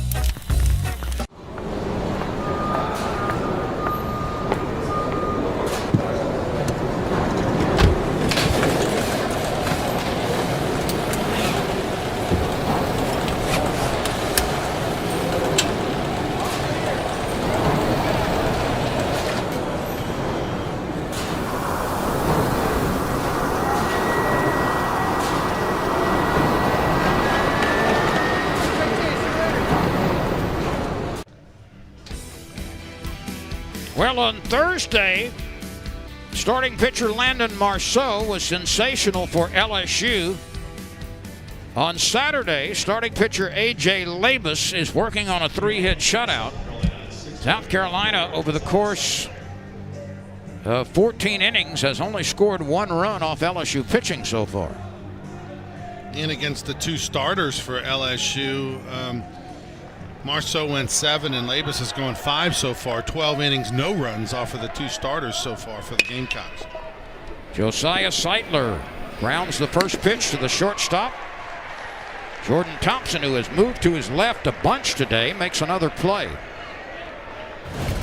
Just another routine play for Jordan Thompson. I mean, he is playing with tremendous confidence right now, just moving around over there at shortstop even better than he did a few weeks ago. He and Trey Morgan are quite a duo. And here's a guy you always want to face without somebody on base. A 15-home run performer so far in Wes Clark. He has walked and lined to right. Labus misses wide. Each team has 3 hits. South Carolina is down to its final 5 outs as we play 7 innings. Clark has a .702 slugging percentage. Wes Clark is 6'2", 236 pounds, a junior out of Virginia. Went to Liberty Christian Academy. Look at those biceps. Yeah. Reminds me of a bigger Wes Grisham who played here at LSU in the late 80s. They called him Popeye because he had giant arms and forearms. One of the nicest guys who has ever put on an LSU uniform.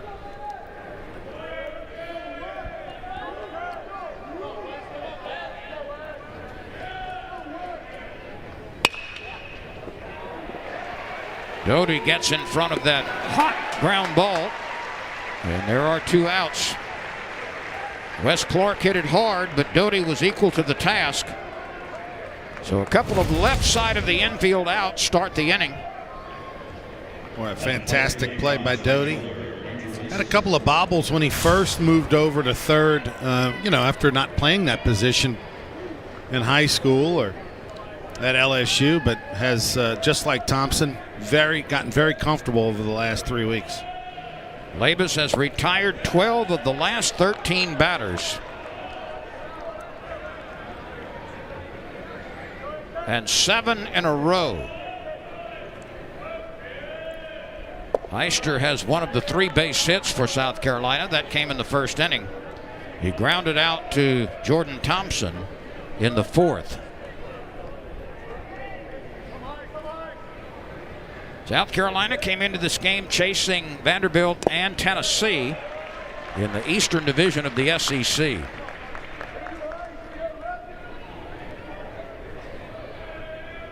Labus continues to rock and roll. A 2-ball, 1-strike count, 2 outs, the bases are empty.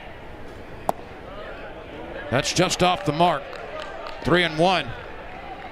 And even though the Tigers have been in control of this game since early, every time South Carolina gets any base runners, it brings the tying run to the plate.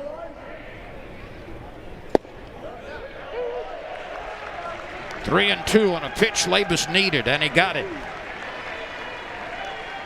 Let's see what he does here with 2 outs, 3 balls, 2 strikes on Andrew Heister, the South Carolina right fielder.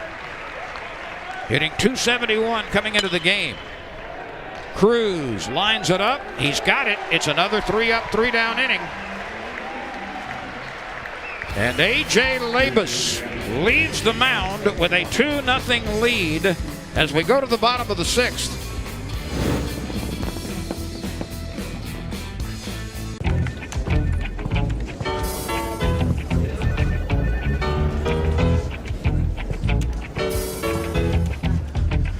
It's your thing.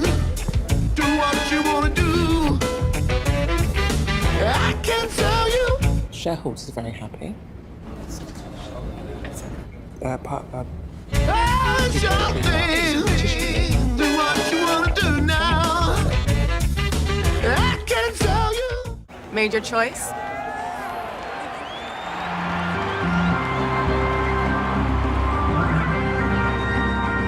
You're 5G coverage that goes yard. T-Mobile, the leader in 5G. What is that? Mine. Why? It's just that it's... Lavender? Yes, it is. Old Spice. It's for men. But I like the smell of it.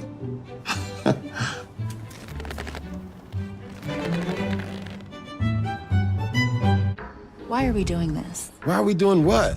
Using my Old Spice moisturized with shea butter body wash? All I wanted was to use your body wash. And all I wanted was to have a body wash. Across the country, businesses have had to adjust how they operate and make difficult decisions to protect their employees, customers, and communities. While we don't yet fully know where this road will lead, we do know you don't have to walk it alone. When you're ready, Cox Media's team of experts will be here to offer thoughtful perspective on messaging and media planning as your customers are evolving how they watch, read, and connect. We're here to help you navigate this together. Cox Media. Better together. Crowds are still limited due to COVID-19 restrictions, but slowly filling in over the course of the season. Today it's a little airish, a little cooler, and some folks in shorts and some folks in light jackets. LSU fans have liked what they've seen here so far. 2-0 the Tigers lead in the bottom of the 6th inning in a 7-inning game. There will be another one to follow. Beloso lobs one out into center field. That's a base hit. Okay, Beloso on that swing moves his hitting streak to 6 games. Well, this was the ultimate base hit. I mean, just a little excuse me, and you used the word topspin, a little topspin lob, a little U.S. Open shot to center field, and it just fell right in the Bermuda Triangle between short, second, and center field. LSU would love nothing better than to get 1 or 2 more here in this short 7-inning Game 1 doubleheader.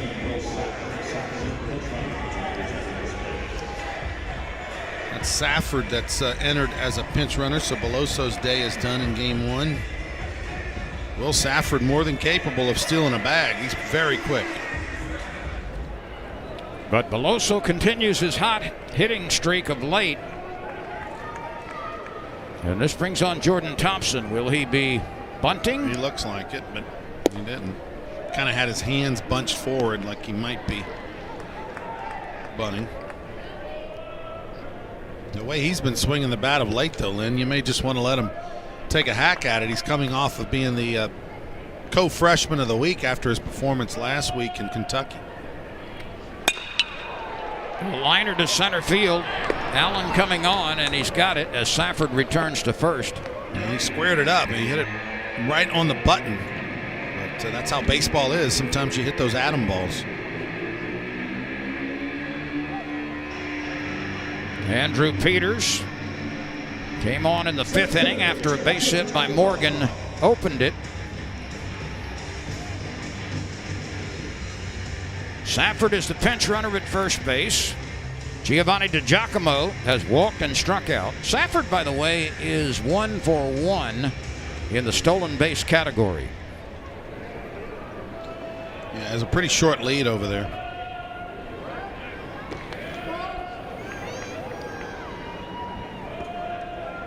Again, with Burgess behind the plate, it's more about trying to guess when you might get a breaking ball out of Andrew Peters on the mound, and that's a problem because Andrew Peters throws a lot of fastballs, 93 to 95. DiGiacomo is a left-handed batter, of course, and time is called. We'll have another conversation on the mound. This is the pitching coach, Skylar Meade, who's sprinted out to the mound because I think he just simply wants to talk to him about how to handle Safford, and now Paul Maneri's going to go talk to Safford because this is clearly an opportunity to steal this inning. It gives us an opportunity to talk about some potential rule changes, not on the college level, but potential rule changes coming to Major League Baseball. Do you like this? And this is going to happen this summer.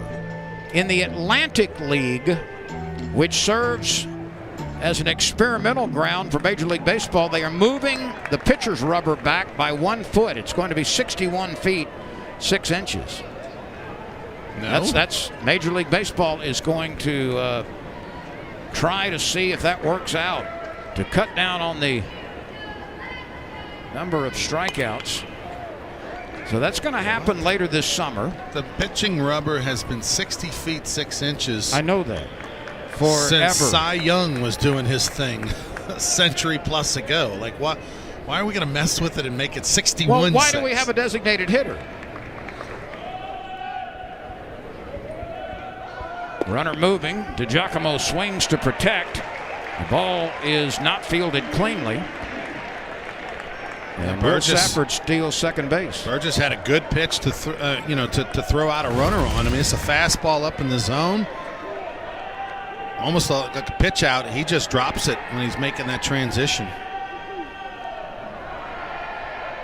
Just kind of rush the transition. Sometimes catchers will almost flip the ball from their glove to their hand as opposed to reaching in there and grabbing it cleanly.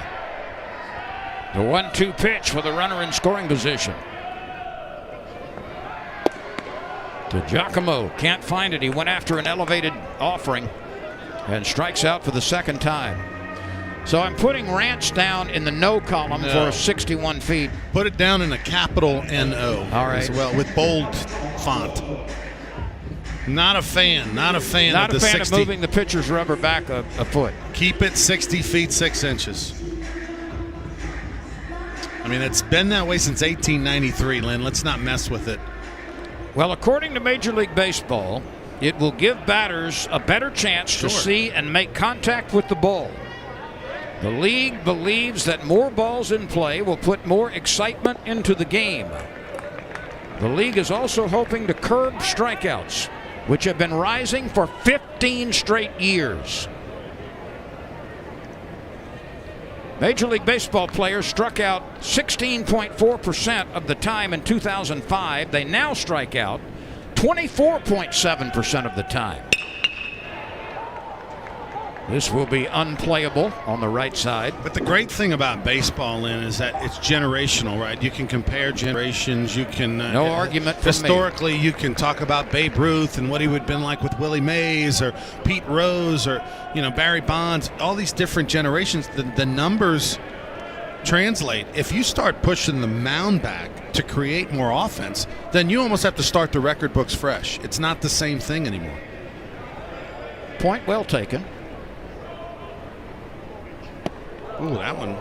Neither was the chemically induced home runs of many years ago. And baseball's policing itself because those people that they believe, whether admittedly or not, they're not getting into the Hall of Fame. I mean, that's all you can do, right?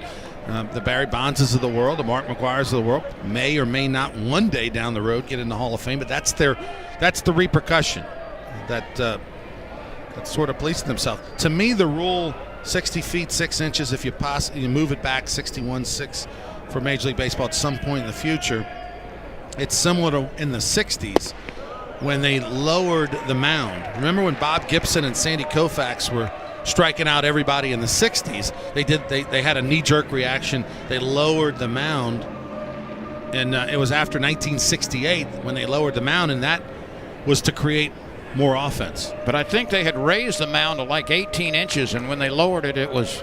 No, they lowered it to 10 inches. Yeah, I think at one time it 15. might have been as high as 18, but it went from 15 to 10 during that period. Probably depended on how many beers the grounds crew guy had the night before. If it was at 18 inches, that's a mountain. But it went from 15 to 10, which is all right. drastic. I've got something else you're not going to like, but we're going to wait till the top of the inning before we get to it. Experimentally this summer, Milazzo trying to make something happen against Peters.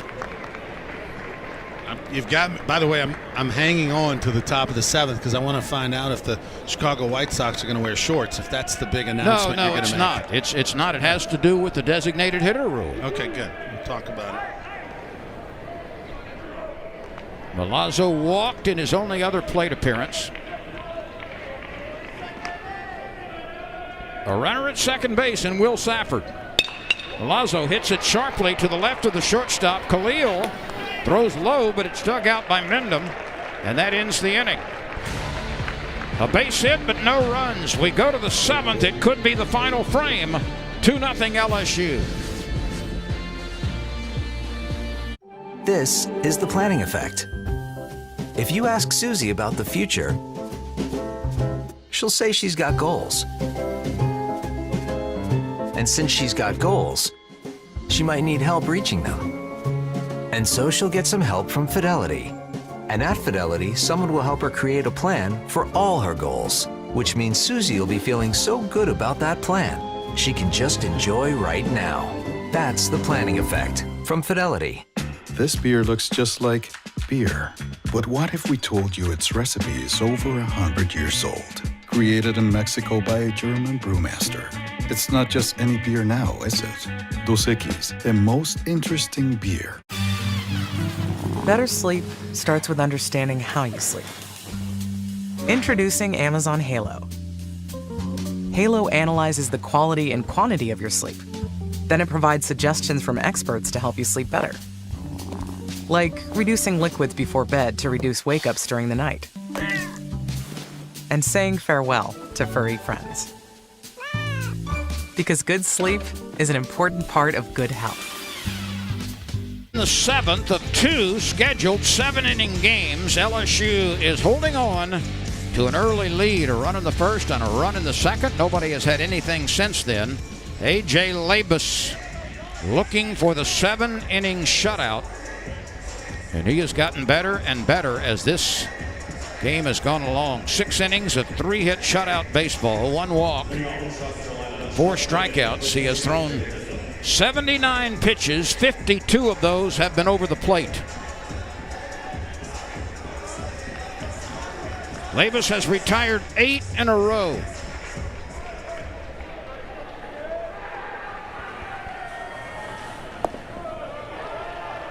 And 13 of the last 14 have gone down.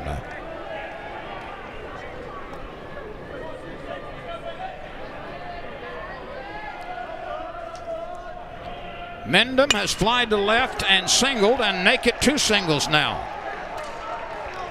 Well, South Carolina immediately does what it needed to do, and that's get the runner at first base or anywhere, because it brings up the tying run in Colin Burgess.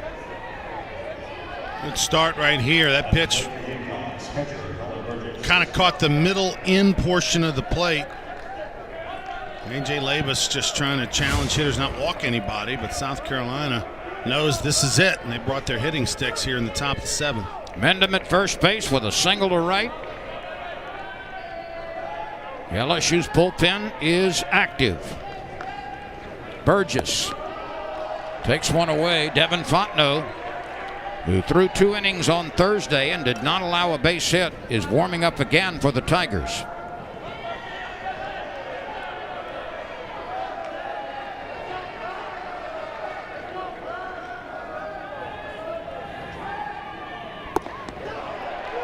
There's a strike on the outside edge, and Ronnie, I'm going to postpone our discussion about proposed Major League Baseball rule changes that will be worked in experimentally in the Atlantic League this summer. We'll save that for the second game.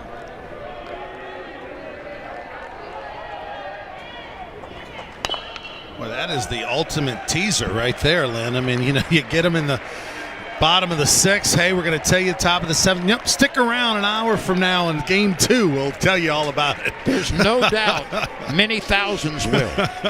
That's good. But LSU here all of a sudden faces the tying run at the plate. South Carolina trying to get on the board for the first time in the first game of 2 this afternoon.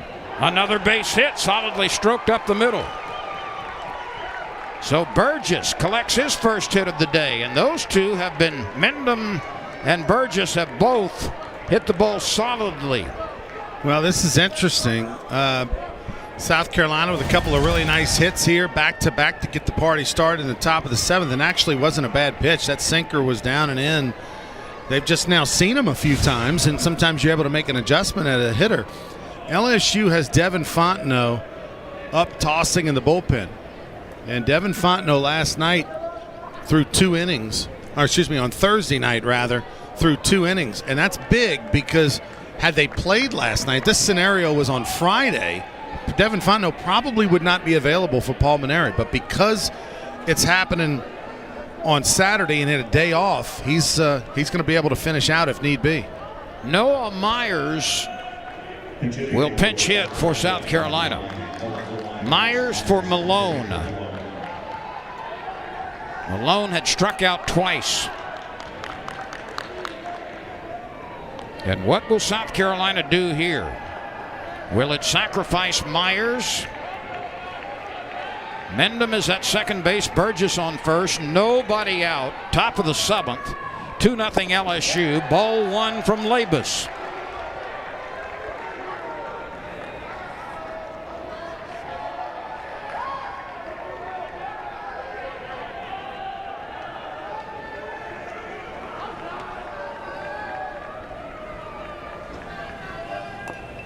That's bunted foul.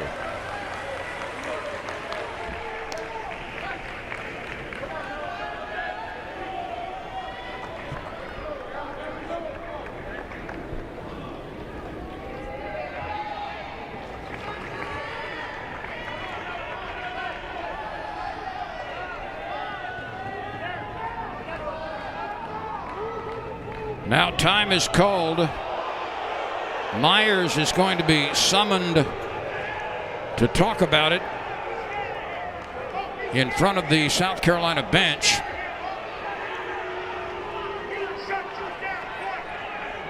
And meanwhile, we're going to have a pinch runner at first base.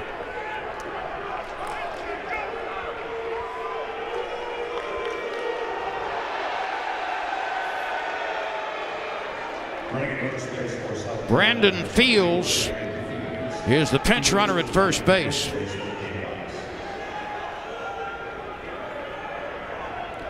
So Mendham is at second. Fields is the new runner at first. 1 ball, 1 strike. Myers does not have a sacrifice bunt this year. Labus misses 2-1.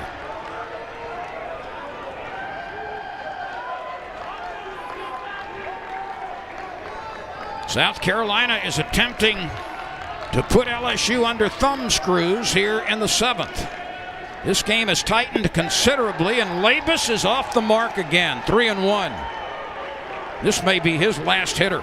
Well, yeah, I would think so. A little surprised, quite frankly, after he gave up the first 2 singles, that maybe they didn't make a change, but they really wanted him to get that complete game and finish it if at all possible. That is bunted on a 3-1 count. Milazzo waits for the second baseman to cover, and the connection is made. Milazzo to Zach Arnold. The sacrifice is successful, the first of the year by Myers. Now it's going to be Devin Fontenot time for Paul Maneri. Paul Maneri will take the ball from A.J. Labus, who will leave with a 2-0 lead, but it's in jeopardy. Devin Fontenot is coming out of the bullpen. He inherits 1 out. Runners at third and second. 2-0. LSU is trying to hold on.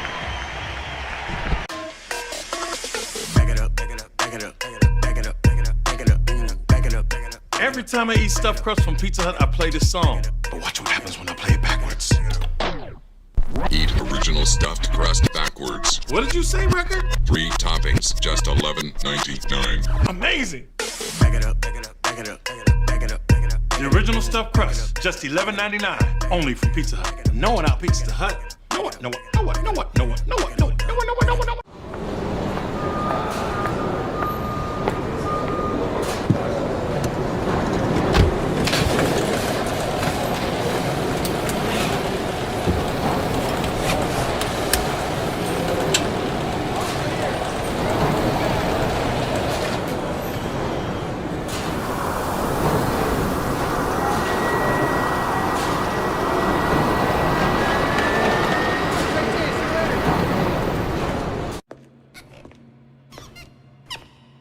Mr. Bublé? Not again. Just fixing a little typo, Gladys. Oh, what's this? Bublé Bounce? Yeah, a little caffeine, no calories. It's great. Kick of caffeine. Just what I needed to fix all these. Would you pronounce it bounce or bounce? Yeah, Bublé Bounce. That's not how it's pronounced. No calories, no sweeteners, just a kick of caffeine.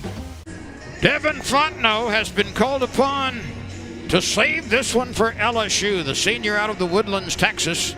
He throws a good heater and a very sharp breaking slider, 1-1 on the year. Got off to a slow start, but it's been much better the last few weeks. 17 2/3 innings, only 9 hits, 20 strikeouts. The 12 walks on occasion has been a problem, and he was good in relief on Thursday with 2 innings of work against this South Carolina team. Now this is his 18th appearance, and you see on Thursday night he came in the 8th, struck out the side, mostly with that 94-mile-an-hour fastball. Ended up with 4 Ks, the final one to end the game. Got a little rocky there in his second inning of work, but he was able to get out of it. And Devin Fontenot trying to hold the rope for A.J. Labus. Had an outstanding performance again today. 6 1/3 innings, 5 hits, 4 Ks, 1 walk. That's a typical A.J. Labus line. But Devin Fontenot's got 2 batters, Lynn. 1 hit. It's a tie ball game. So he's got to get 2 outs here. Braylon Wimmer had a base hit in the second. He also lined out to the shortstop in the 5th.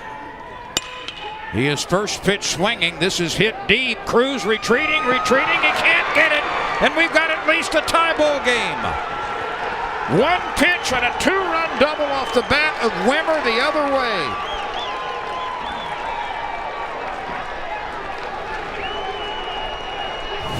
Well, Wimmer stings this thing, and he hits it in the right spot. He hits it well, but the wind really plays havoc with Cruz. It kind of gets up in a jet stream, blows it just a little bit further than Cruz was expecting, and it hits off of his glove. South Carolina ties it up easily, and now have an opportunity to go ahead with 1 swing of the bat. So 3 base hits in the inning for South Carolina, including an opposite field 2-run double by Wimmer. And here's Khalil. Right now the Tigers are in danger of surrendering the lead as South Carolina waits until the 7th inning before tying the game. Khalil has grounded out to shortstop. Jordan Thompson made a sensational play to save a run in the second. He also has grounded out to the shortstop again. That was the 11th double of the year for Wimmer, and it was a huge one. Fontenot comes too far inside. Khalil is hit by that pitch. That sets up the double play potential with 1 out.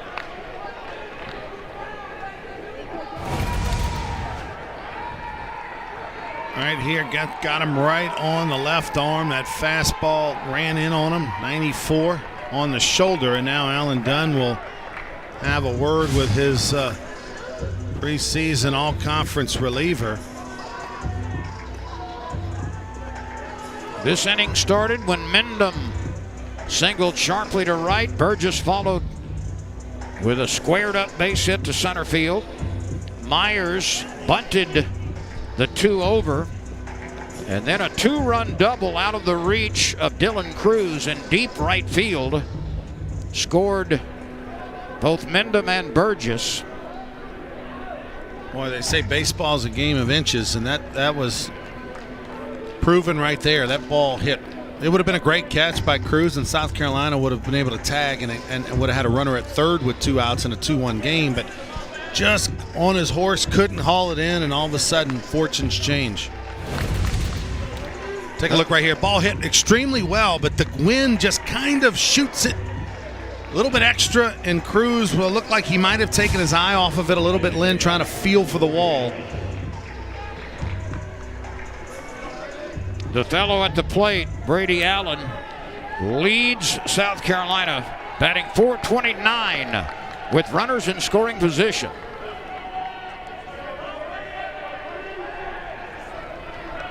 Fontenot wheels the breaking pitch for a strike. Well, look at that number, .429, and this was your leading hitter a year ago, a veteran who's been in many of these spots before. for South Carolina, this is absolutely the guy you want at the plate. You could make the case this is the toughest out in the South Carolina lineup. Brady Allen lays off the high pitch. In the bottom of the inning for the Tigers, it will be 9-1-2. Arnold, Morgan, and Cruz.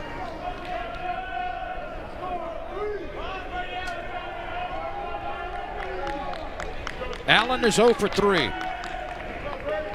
He has struck out, grounded out, and fouled out to the right fielder. A check swing on another slider. 1 ball, 2 strikes.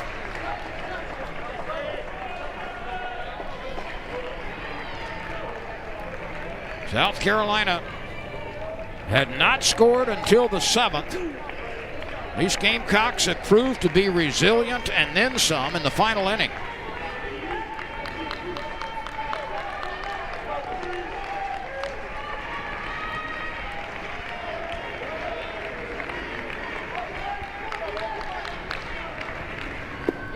Fontenot wheels that breaking pitch again. It misses. 2 balls, 2 strikes. Fontenot came on with runners at second and third, and Braylon Wimmer hit the first pitch out of the reach of Dylan Cruz in right field for a 2-run double. The go-ahead run is at second base in Wimmer. He's got Khalil behind him at first. The 2-2 from Fontenot. Lined into the left field corner, and that is more trouble. Wimmer scores. Khalil is being waved around. He scores. A 2-run double for Brady Allen, and South Carolina, waiting until the 7th, has scored 4 times. That's an excellent piece of hitting by Brady Allen. It extends his on-base streak to 12 games. He has knocked in 30 now on his 11th double of the season. And South Carolina has overcome a 2-0 deficit in the final inning. Well, we talked about how good of a hitter Brady Allen is, and he showed you right there. The junior just so clutch throughout his career and gives South Carolina the lead. How about the Gamecocks? They were sleepwalking offensively for the first game and a half of this series, and then all of a sudden they have just exploded here in game 1 of the doubleheader. It's only a 7-inning game, so this is the 9th. Gamecocks came in, Lynn, to today's game 13th out of 14 teams in the SEC with a team batting average of only .264. Seitler is 0 for 3. Fontenot has faced 3 batters. He has allowed a pair of 2-run doubles, and he hit a batter after pitching brilliantly in the 8th and 9th innings on Thursday.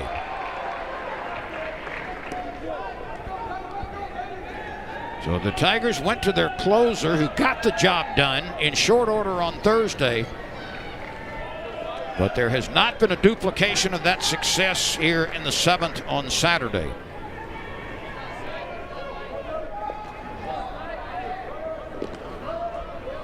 Four hits in the inning and 4 runs for South Carolina. Fontenot drills home a strike. Now, Paul Maneri started A.J. Labus this inning, which you don't blame him. A.J. Labus only had 52 pitches through 6 innings, which is incredible.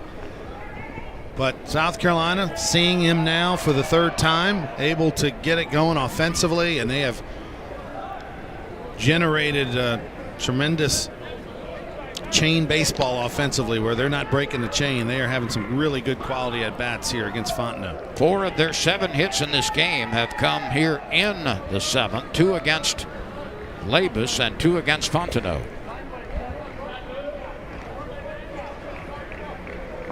The 1-2 pitch. Popped up, foul ground. Milazzo is chasing it, but there will not be room. Both bullpens are active right now. That's Floyd warming up for LSU, and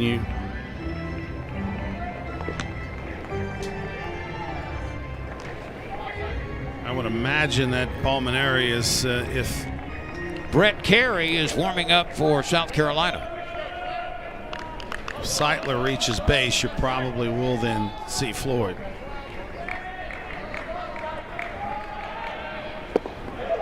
He does not. Fontenot uncurls a breaking pitch.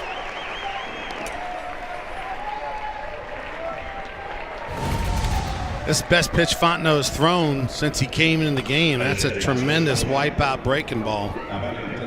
Out of the zone, started out lower thigh and just went straight down. And Seitler was frustrated.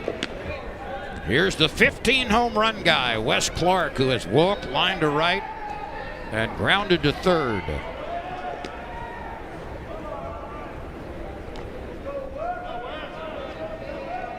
Clark is 0 for 6 in the series. A breaking pitch slides over for a strike.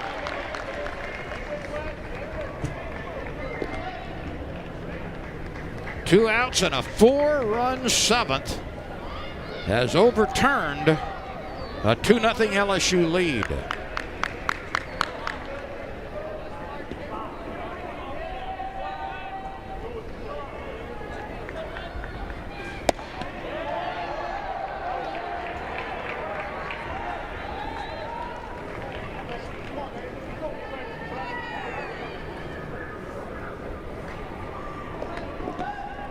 Mendham and Burgess,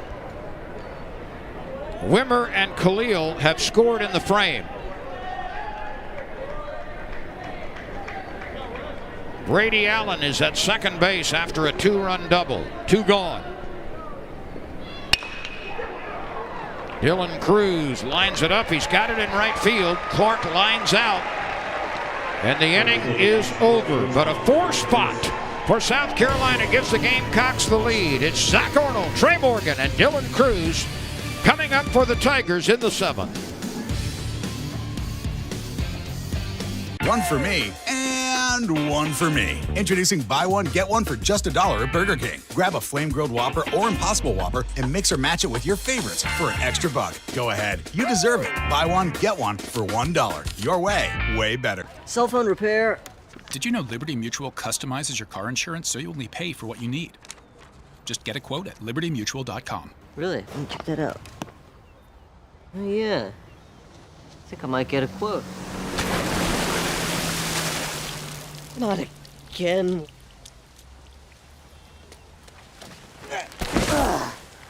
Come on, Rice. Do your thing. Only pay for what you need. Liberty, liberty, liberty, liberty. New Dove Men plant-based body wash is different. With plant-based cleansers and moisturizers for healthy and hydrated men's skin. Relax your body and mind. Shower with New Dove Men.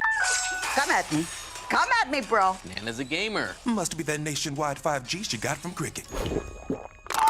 Nana got no mercy. I'm scared. More phone, more fun.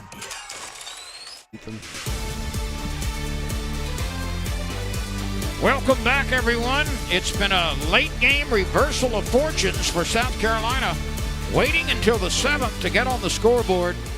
But right now, the Gamecocks have a 4-2 lead, and Brett Carey has come out of the bullpen to try to save it for South Carolina. He's 3-0 with a 2.22 ERA, 24 1/3 innings of work, about a hit an inning, 46 strikeouts in those 24 innings, and only 5 walks. That's a 9-to-1 strikeouts to walks ratio. Well, he is one of their best, and he was really good last year as well at 6 saves in that short season. And so LSU's going to have to try to pull off a comeback against the North Carolina native, one of the top relievers in that bullpen for the Gamecocks.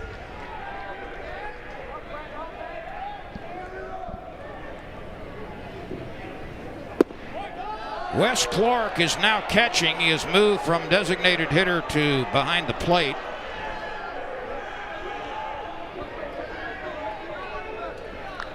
And we've got a new third baseman too, Michael Robinson.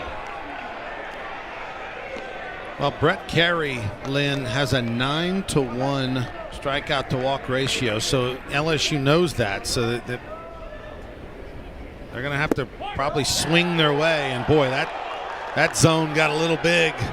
That's not going to help LSU as that pitch down and away. Watch right here. This called a strike, and not many people other than Brett Carey's family thought that was a strike. Sanford, the pinch hitter, who does have some pop.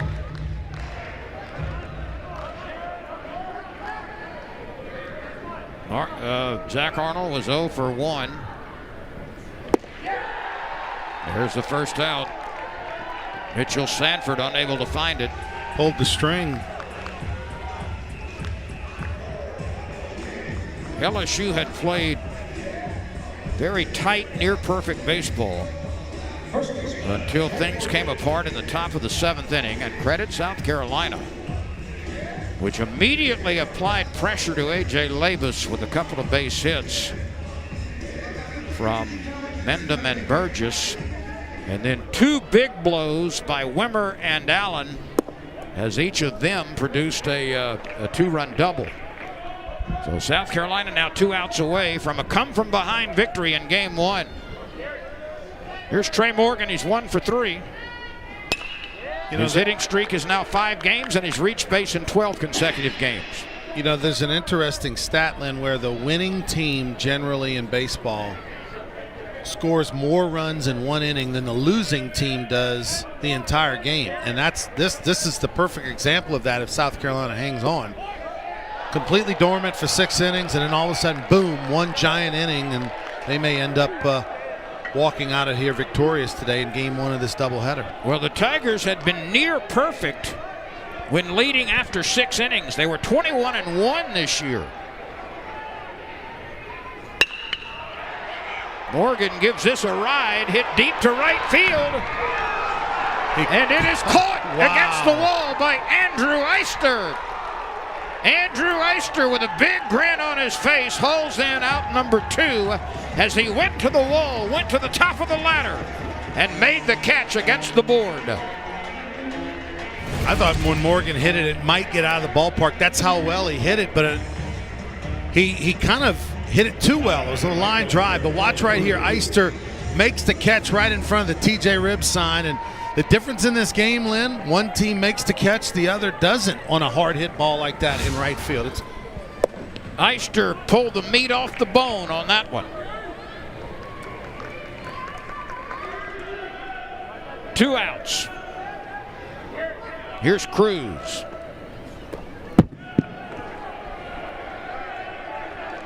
Well, if you're Dylan Cruz for LSU, you don't want to think like you got to get it all here with 1 swing. You're down 2, nobody's on. He just has to try to make sure if he's going to swing, it's a strike and get a base hit.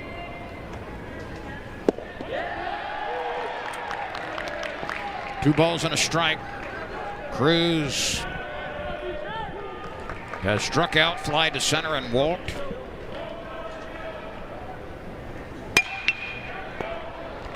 Another try for Eister. He's backing up, and drifting to his left, and he makes the catch in front of the fence. And South Carolina has completed the comeback with a 4-run 7th inning. Well, Ronnie, things turned in a hurry. The Tigers appeared to be on their way to a win in Game 2 of the series. It did not occur as South Carolina brings the bats alive against Labus and against Fontenot in the 7th. Yeah, if you turned off the TV for a minute or went to go get some lunch to come back, you probably are surprised at what you missed in the 7th inning. Credit South Carolina. The Gamecocks did it against 2 of LSU's best. A.J. Labus, who is sensational, and their best reliever in Fontenot. The Gamecock bats woke up in the top of the 7th and pulled out a victory. Here's a programming reminder that we will have Game 2. It also will be 7 innings. The scheduled start has been announced at 2:30 Central Time. So at 2:30 Central Time, we will have the 2nd game of this doubleheader and the final game of this series. South Carolina comes back and wins it. That's the story from Baton Rouge. For Ronnie Rance, I'm Len Rollins saying so long for now with South Carolina a winner 4-2. We're back at 2:30 with more baseball from Alex Box Stadium, Skip Bertman Field.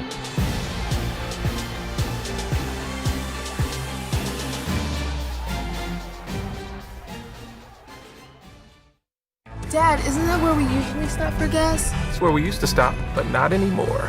But isn't that the place with the milkshakes? Okay, all right, let's go. Take your adventure further in the first ever Santa Fe Hybrid. If you want to be a winner, then get a turkey footlong from Subway. That's oven-roasted turkey, piled high with crisp veggies on freshly baked bread. So let's get out there and get those footlongs. Now at Subway, buy 1 footlong in the app and get 150% off. Subway, eat fresh. We both love this place. I'm pretty sure we have everything in order. Pretty sure. With Rocket, you could be certain. What's the difference? I'm pretty sure I know how to extract the upper bicuspid. Yeah, certain is better.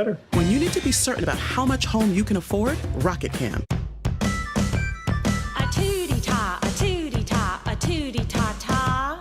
A tootie-ta, a tootie-ta, a tootie-ta-ta. Thumbs up. Thumbs up. Elbows back. Elbows back. A tootie-ta, a tootie-ta, a tootie-ta-ta. Not the best sing-along. A tootie-ta, a tootie-ta, a tootie-ta. At least you can watch it on the best. Thumbs up. Thumbs up. Elbows back. Cox Internet, #1 for streaming video, according to Nielsen data. Here's to firing up the grill and lighting up the world. To igniting new passions and possibilities. Here's to flavors only you can create. To making mouths water and making a little extra. Here's to opening up eyes, minds, and taste buds. Here's to blazing your trail. You deserve a car that thrills you. A car that puts goosebumps on your goosebumps. This is the new Nissan. Advil Dual Action fights pain 2 ways. It's the first and only FDA-approved combination of Advil plus acetaminophen. Advil targets pain. Acetaminophen blocks it. Advil Dual Action. Fast pain relief that lasts 8 hours. Strip away what you don't want, like added sugars and preservatives. And what's left is the good stuff, the real fruit and vegetable juices of Naked. Stripped down to naked. Think about the moments you've been missing. The small ones you've been dreaming about. The ones you couldn't be more ready for. And even the ones that take you by surprise. These are the moments you'll remember. The ones that are impossible to forget. To new memories, Hilton, and our family of hotels. Here's a great idea. Reinvest your stimulus check back into your home. Relax on it, sleep on it, eat on it, or do all 3. Because your money goes further at Rooms to Go. Just choose from our huge selection of furniture. And if you want, you can finance on us interest-free for 60 months. The choice is yours. Then get your furniture fast with free doorway delivery. There's no better time to do something for your home. Shop Rooms to Go today.